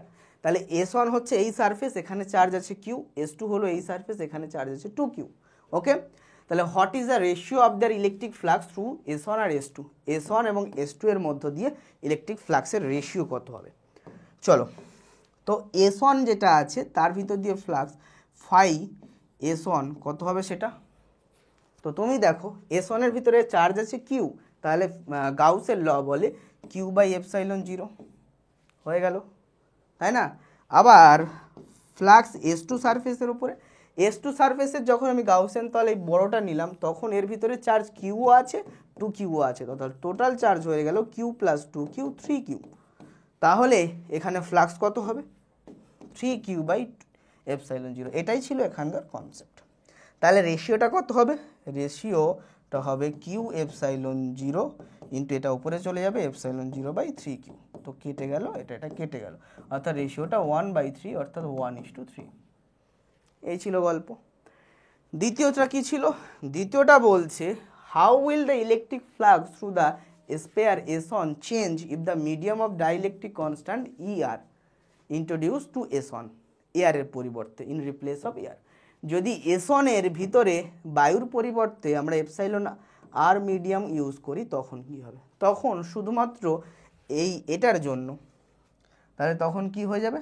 তখন সেটার ভ্যালু হয়ে যাবে Q/εr, বা সরি, সেখানে কি হয়ে যাবে? ε0 গুলোর জায়গায় আমাদের εr দিয়ে রিপ্লেস করতে হবে। ঠিক আছে? এই হলো গল্প, কারণ তখন সেটা এপসাইলনের জায়গায় εr বসবে। এর পরের কোশ্চেনে চলো। এই কোশ্চেনটা খুব ভালো একটা কোশ্চেন আছে। কোশ্চেনটা কি বলছে, এই কোশ্চেনটা কিন্তু এআই প্রিএমটি মেন্স 2008-এ এসেছিল, মানে অল ইন্ডিয়া প্রি মেডিকেল টেস্টের মেন্স যেটা ছিল 2008-এর, সেখানকার কোশ্চেন। এই কোশ্চেনটা খুব ভালো কোশ্চেন। বলছে the electric field component of the field shown in figure, electric ফিল্ডের কম্পোনেন্টগুলো দেখানো হলো। E x equals to, electric ফিল্ডের এক্স অক্ষ বরাবর কম্পোনেন্ট হবে a to the power x to the power half. E ওয়াইটা কত হবে বলছে 0, ই জেডটা হবে 0, অর্থাৎ ইলেকট্রিক ফিল্ডের ওয়াই জেডে কোনো কম্পোনেন্ট নেই, শুধুমাত্র এক্সে কম্পোনেন্ট আছে এবং সেটার ভ্যালু এভাবে চেঞ্জ হবে। এখন আলফা ইকুয়ালস টু দেওয়া আছে 5 newton per coulomb metre to the power half. তো কেন আলফাটা কি, তাহলে এখানে আলফাটা কি, আমাদের আলফা হলো এটা, এই যে এখানে এ দিয়েছিল এটা এ নয়, এটা টাইপিং মিস্টেক হয়েছে, এটা আলফা, আলফা এটা হলো আলফা। ওকে, তো আলফার ভ্যালু 5 ইউজ করতে বলেছে, তাহলে ইএক্স কত বসবে, ইএক্স বসবে 5x to the power half. এবারে কোশ্চেন তারপরে কি বলছে পড়ি, ক্যালকুলেট করো কি কি। 1 নম্বর the flux phi E through the cube, এই কিউবটার মধ্য দিয়ে ফ্লাক্স ক্যালকুলেট করো। এইবারে হলো আসল গল্প, এই এই তোমার কিউবটার ভিতর দিয়ে কিভাবে আমরা ফ্লাক্স ক্যালকুলেট করব। খেয়াল করো যে এদিকে ইলেকট্রিক ফিল্ড নেই, ঠিক আছে, জেড অক্ষ বরাবর, আবার এই দু সাইডে এই দুটোতেও ওয়াই অক্ষ বরাবরও নেই। তাহলে আমার কিউবের যে 6টা তলের ওপরের তল আর নিচের তলে যাবে না ওয়াই অক্ষ বরাবর, ইলেকট্রিক ফিল্ডের কোনো ইন্টেন্সিটিই নেই, ঠিক আছে, ইলেকট্রিক ফিল্ডের কোনো কম্পোনেন্ট নেই, তাই এই দুটোতে ফ্লাক্সও আমরা পাবো না, তাই না। আবার এই তলটা আর এই তলটা মানে এরকম দুটো যে তল আছে, দেখো একটা তল তো ওপর নিচে এরকম, সেখানেও নেই, আর এই দু সাইডের তলগুলো ওয়াই অক্ষ পড়ছে, সেখানেও ইলেকট্রিক ফিল্ডের কম্পোনেন্ট নেই, সেখানেও ফ্লাক্স 0। শুধু পাবো এইরকম দুটো যেটা এক্স অক্ষ বরাবর আছে, এরকম দুটো, মানে এই যে আমরা শেডিং করে রেখেছি এটা আর এটা, এই শেডিং করা দুটো জায়গায় আমরা ইলেকট্রিক ফিল্ডের কম্পোনেন্ট আছে এবং সেই জন্য এখানে আমরা ফ্লাক্স পাবো, ঠিক আছে। এখন খেয়াল করো ছবিটাতে, যে আমার কিউব আছে তার সাইড বা বাহু দৈর্ঘ্য এ, এবং এইখান থেকে এর দূরত্বটাও এ দেওয়া আছে, ঠিক আছে, আর এদিকে এরিয়া ভেক্টরগুলো এদিকে এদিকে। ওকে, এবারে আমরা কি বলতে পারি, আমাদের এই তলটার জন্য ফ্লাক্স যোগ করলে টোটাল ফ্লাক্স পেয়ে যাব। এখন তুমি বলো এই তলটার জন্য ফ্লাক্স কত হবে, এখানে দেখো ক্ষেত্রফল এদিকে যাচ্ছে এবং ই এদিকে, তাহলে নেগেটিভ ফ্লাক্স পাবো।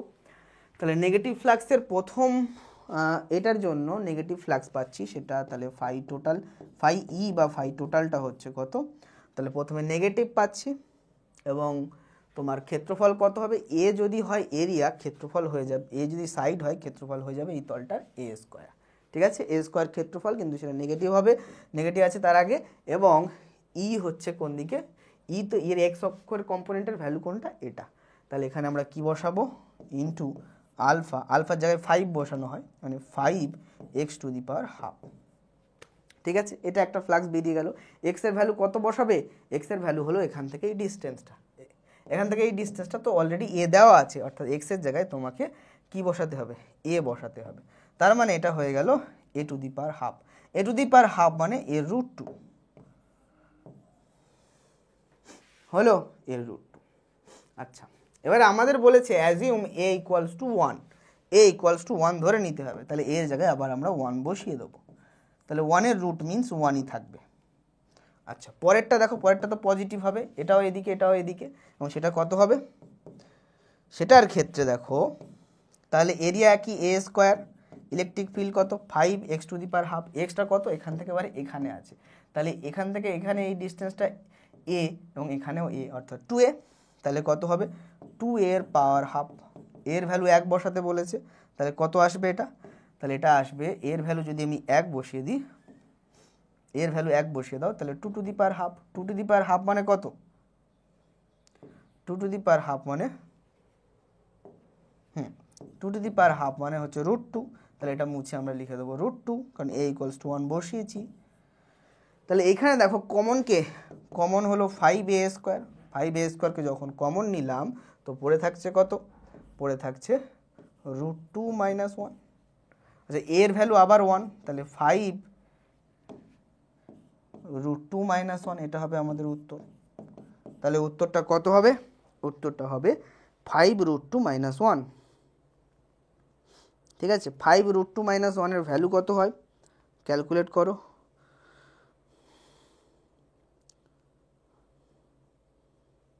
√2 মানে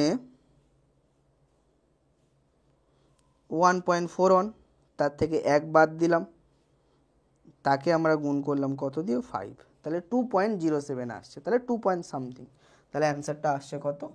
2.07, অর্থাৎ 2 পয়েন্ট ধরে নিলাম, এটা 2 পয়েন্টই ধরে নাও। তাহলে 2.0 ফ্লাক্সের ইউনিট হয় newton coulomb to the power 1 metre square বা ভোল্ট ইন্টু মিটার। হলো। এরপরে চলো, এবারে আমরা পরেরটা বের করব, the charge within the cube. যদি চার্জটা কিউবের ভিতরে থাকে তখন কি হবে? তুমি বলো তো, চার্জ যদি কিউবের, ও না, আমাদের জানতে, সরি আমাদের জানতে চেয়েছে the charge within the cube, কিউবের ভিতরে চার্জের মান কত হয়। আমরা দেখেছি যে flux equals to, total flux equals to, Gauss বলছে Q/ε0, তাহলে চার্জ কিউ ইকুয়ালস টু হবে 5 × ε0। 5 এর ভ্যালু আমরা পেয়েছি 2, আর ε0 এর মান হয় 8.854 × 10⁻²। তাহলে উত্তরটা কত আসলো? 2 × 8.854 মানে হচ্ছে 1.77, তাই তো? 8 দোকানি 16 আসছে, 17 পয়েন্ট আসছে, 17.7 × 10⁻²। এত কুলম হবে আধানের মান, বুঝেছো? এটা বি দাগে, এটা এর দাগে। তাহলে হবে কত? 17.77 × 10⁻²। তাহলে 8.854 ইন্টু আমরা করলাম কত? 2, 17.7। ঠিক আছে, চলো এই গল্পটা হয়ে গেল। পরের কোশ্চেনে যাব। এই কোশ্চেনটা দেখো, two positively charged infinitely long wire, দুটো অসীম দৈর্ঘ্যের লম্বা তার আছে, যেটা যেই কেসটা আমরা বললাম, যাদের λ1 > λ2 আর প্লেস ইন প্যারালাল, সমান্তরালে রাখা হয়েছে to each other, and X equals to, একটাতে রাখা হয়েছে এক্স ইকুয়ালস টু -a তে, আর একটাকে রাখা হয়েছে এক্স ইকুয়ালস টু +a তে। Find x coordinate of A point, pointer x coordinate, কি বলছে? Find the x coordinate of A point at which electric field 0। এখানে এক্স কোঅর্ডিনেটে কোথায় ইলেকট্রিক ফিল্ড 0 হবে? তাহলে আমি ধরে নিই ইলেকট্রিক ফিল্ড 0 হবে x, 0-তে। তো এক্স পয়েন্টটা কোথায় আমি ধরে নেব? ধরো আমি +x ধরেছি, দ্যাট মিনস এটা হলো অরিজিন, এখান থেকে +x ধরা মানে নিশ্চয়ই পয়েন্টটা এদিকে হবে, এদিকে এখানটায় হবে x, 0টা। তো এখানে হলো x, 0টা, এই পয়েন্টে আমাদের ইলেকট্রিক ফিল্ড ধরো আমি 0 ধরে নিয়েছি, এই পয়েন্টে। তাহলে এটা আমাদের ক্যালকুলেট করতে হবে যে ওই এক্স পয়েন্টটার ভ্যালু কত। তার জন্য আমরা কি করব বলো? তার জন্য আমরা দেখব, যেহেতু এখানে ইলেকট্রিক ফিল্ড 0 হচ্ছে, তাহলে এইটার জন্য এখানে একক ধনাত্মক আধান রাখলে বিকর্ষণ করে এদিকে ডিরেকশন হয়, এটার জন্য বিকর্ষণ করে এদিকে ডিরেকশন হয়। অর্থাৎ এই দুটো যদি একে অপরকে ক্যান্সেল আউট করতে হয়, তাহলে এটার জন্য যে ইলেকট্রিক ফিল্ড পাবো λ1 এর জন্য, সেটা হবে E1, আর এটার জন্য পাবো E2। E1 E2 যদি ইকুয়াল না হয়, একে অপরকে ক্যান্সেল আউট করবে না আর 0 হবে না। তাহলে নিশ্চয়ই এটা 0 হতে গেলে E1 আর E2 ইকুয়াল হতে হবে। এখন E1 E2 ইকুয়াল করে x এর ভ্যালু বের করে নাও। E1 এর মান কত হবে? E1 এর মান দেখো, এগুলোর আমরা ফর্মুলা কি পেয়েছিলাম? ফর্মুলা তোমার মনে আছে? এই যে এটা আমি যখন করলাম এই থিওরিটা, ফর্মুলা আমি কি পেয়েছিলাম? এই যে 2λ 4πε0 r, বা এটাকে আমরা 4πε, সরি হ্যাঁ, বা λ 2πε0 আর 2πε0কে আমরা k দিয়ে রিপ্লেস করে দিলাম, 4πε0কে, তাহলে k ড্যাশ 2π r, মনে রাখবে k ড্যাশ 2λ r। তাহলে চলো এখানে আমরা বসাই k ড্যাশ 2λ1 r, আর ডিস্টেন্সটা কত হবে? এখান থেকে এই পয়েন্টের ডিস্টেন্স আমি যদি দেখি, এখান থেকে এইটুকু ডিস্টেন্স a, আর এখান থেকে এইটুকু হলো x, তাহলে এটা হলো a + x। আবার E2-র জন্য k ড্যাশ 2λ2, আর এখানে ডিস্টেন্সটা কত? এখান থেকে এই পয়েন্টের ডিস্টেন্সটা আবার বের করতে গেলে এই পুরো a থেকে বিয়োগ করতে হবে x-কে, তাহলে এইটুকু ডিস্টেন্স পাওয়া যাবে। তাহলে আমরা পেলাম এটা a - x। এবার এখান থেকে ক্যালকুলেট করে x এর ভ্যালু আমাকে বের করতে হবে। তো চলো ক্যালকুলেট করি। প্রথমে k ড্যাশ কাটলো, 2 কাটলো, তাহলে এটা দিয়ে গুণ করো, a minus x lambda 1 equals to a plus x lambda 2। এখান থেকে কোনাকুনি এগুলো গুণ করো, a lambda 1 x lambda 1 a lambda 2 x lambda 2। তো এখানে এগুলোকে এক সাইডে আনো, a common now, lambda 1 minus lambda 2, এখানে এক্স কমন নাও, ল্যামডা 1 প্লাস ল্যামডা 2। তাহলে এক্স এর মান কত হলো? এক্স এর মান হলো a lambda 1 minus lambda 2 by lambda 1 plus lambda 2। এটা হবে এক্স এর মান। তাহলে এক্স এর মান কত হবে? এটা হবে। তাহলে কোঅর্ডিনেটটা কত হবে? এত কমা জিরোতে, এত কমা জিরো। বলো কেমন কোশ্চেনটা? নিশ্চয়ই ভালো কোশ্চেনটা লাগলো। এই যে কোশ্চেনগুলো আমি করলাম, এই কোশ্চেনটাও একটা কোয়ালিটি কোশ্চেন, এই কোশ্চেনটাও একটা কোয়ালিটি কোশ্চেন, এই কোশ্চেনটাও একটা কনসেপচুয়াল কোশ্চেন, এই কোশ্চেনটা ফ্লাক্সের কনসেপচুয়াল কোশ্চেন। ঠিক আছে? তো এখান থেকে যা কোশ্চেন দেবে তোমরা পারবে মোটামুটি, এইটুকু করিয়ে দিলে। এবারে যে প্রথমের যে কেসটাতে আমি এসেছিলাম সেই কেসটা আমি আরেকবার বলি। ধরো এটা আমার একটা বর্গাকার তল আছে, বর্গাকার তলের বাহুর দৈর্ঘ্য হচ্ছে a। কেসটাকে বোঝাই। ধরো এটা একটা বর্গাকার তল, আমার হাতে যে পাতাটা আছে এটা একটা বর্গাকার তল যার বাহুর দৈর্ঘ্য, আয়তাকার লাগছে কিন্তু বর্গাকার ধরে নিলাম, বাহুর দৈর্ঘ্য 10 সেন্টিমিটার বা 10 মিটার। মিটার তো হয় না, আমি সামথিং মিটারই ধরলাম। তো এখান থেকে এইখান থেকে 5 মিটার ওপরে, হ্যাঁ ধরো আমার পেনটা এটা হলো 5 মিটার ওপরে, তো 5 মিটার ওপরে এই পেনটার মাথায় 5 মিটার ওপরে আমি আধানকে রেখেছি, এখানে আমি কিউ আধানকে রেখেছি। তাহলে আমার ফ্লাক্সের ভ্যালু কত হবে এই তল দিয়ে? তাহলে আমি কি করব, এটা 5, এখান থেকে এই ডিস্টেন্সটা 5 মিটার, এটাকে আমি আরও 5 মিটার বাড়িয়ে 10 করে নেব, নিয়ে একটা ঘনক এঁকে নেব, ঘনক এঁকে নেব।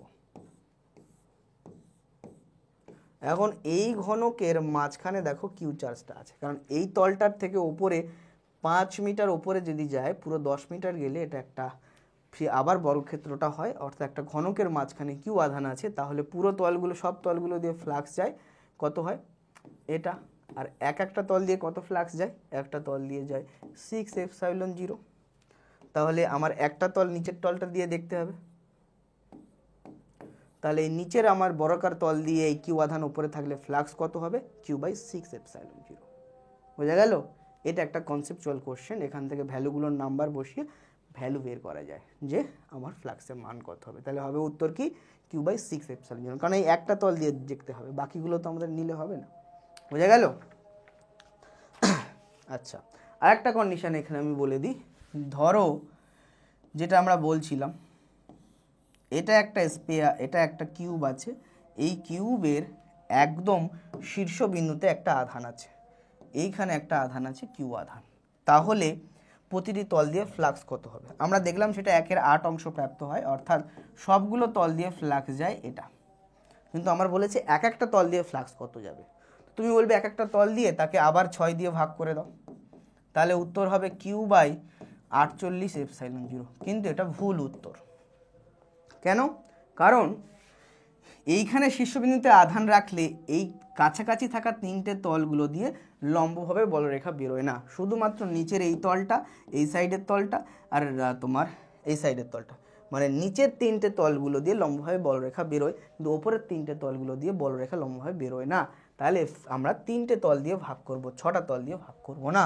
তাই উত্তরটা হবে এটা, 3টে তল দিয়ে ভাগ করব। তাহলে প্রতিটি তল দিয়ে ফ্লাক্স কত যাবে? এই উত্তরটা যেন কখনোই ভুল করো না, উত্তরটা সঠিক হবে এটা, কিউ বাই 24 এপসাইলন 0, নট 48। মাথায় বোঝা গেল? এই দুটো কনসেপ্ট পরীক্ষাতে আসে বলে আমি এখানে একটু বলে দিলাম। ঠিক আছে, এই গেল আমাদের ক্লাস। তো গাউস থেকে আমি যেটা প্রথমে প্রমিস করেছি সেটা আমি আশা করছি ক্লিয়ার করতে পেরেছি, যে গাউসের সূত্র তুমি পড়বে সেমিস্টার 3-তে, সেখানে ক্লিয়ার ইওর অল ডাউটস, যত ধরনের কনসেপ্ট এখানে আছে, যেমন ধরনের কোশ্চেন হতে পারে, সব ডাউট আমি এখানে ক্লিয়ার করলাম আজকের ক্লাসটাতে। এই 1 ঘন্টা 25 মিনিটের ক্লাসটা তুমি দেখলে সব কিছু ক্লিয়ার হবে। আর এই গাউস ল তোমার হাতে চলে আসবে, যেমন আমার হাতে গাউস ল চলে এসেছে, তোমার হাতেও সিমিলারভাবে গাউস ল চলে আসবে।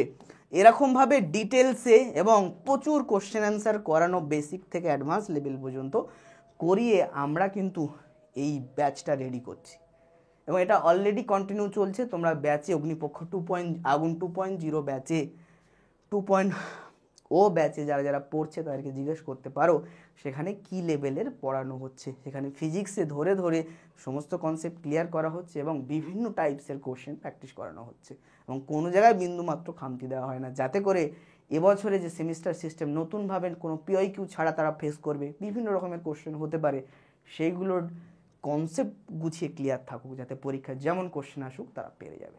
ঠিক আছে, সেই জন্য তোমরা চাইলেই আগুন 2.0 ব্যাচে আসতে পারো যাদের প্রয়োজন আছে। ধরো অনেকে সব সাবজেক্ট প্রয়োজন আছে না, তাহলে ইন্ডিভিজুয়াল সাবজেক্টে আসতে পারো। ইন্ডিভিজুয়াল সাবজেক্টে শুধু ফিজিক্সের আছে, শুধু কেমিস্ট্রি ম্যাথের প্রত্যেকটা আছে। শুধু ফিজিক্সের ব্যাচের দাম বা শুধু যে কোনো সিঙ্গেল ব্যাচের দাম আছে 1499। তোমরা 999 টাকার জন্য সবাই ওয়েট করছো, কিন্তু হয়তো 999 টাকার আসবে না, কারণ এটা লিমিটেড টাইম অফার ছিল।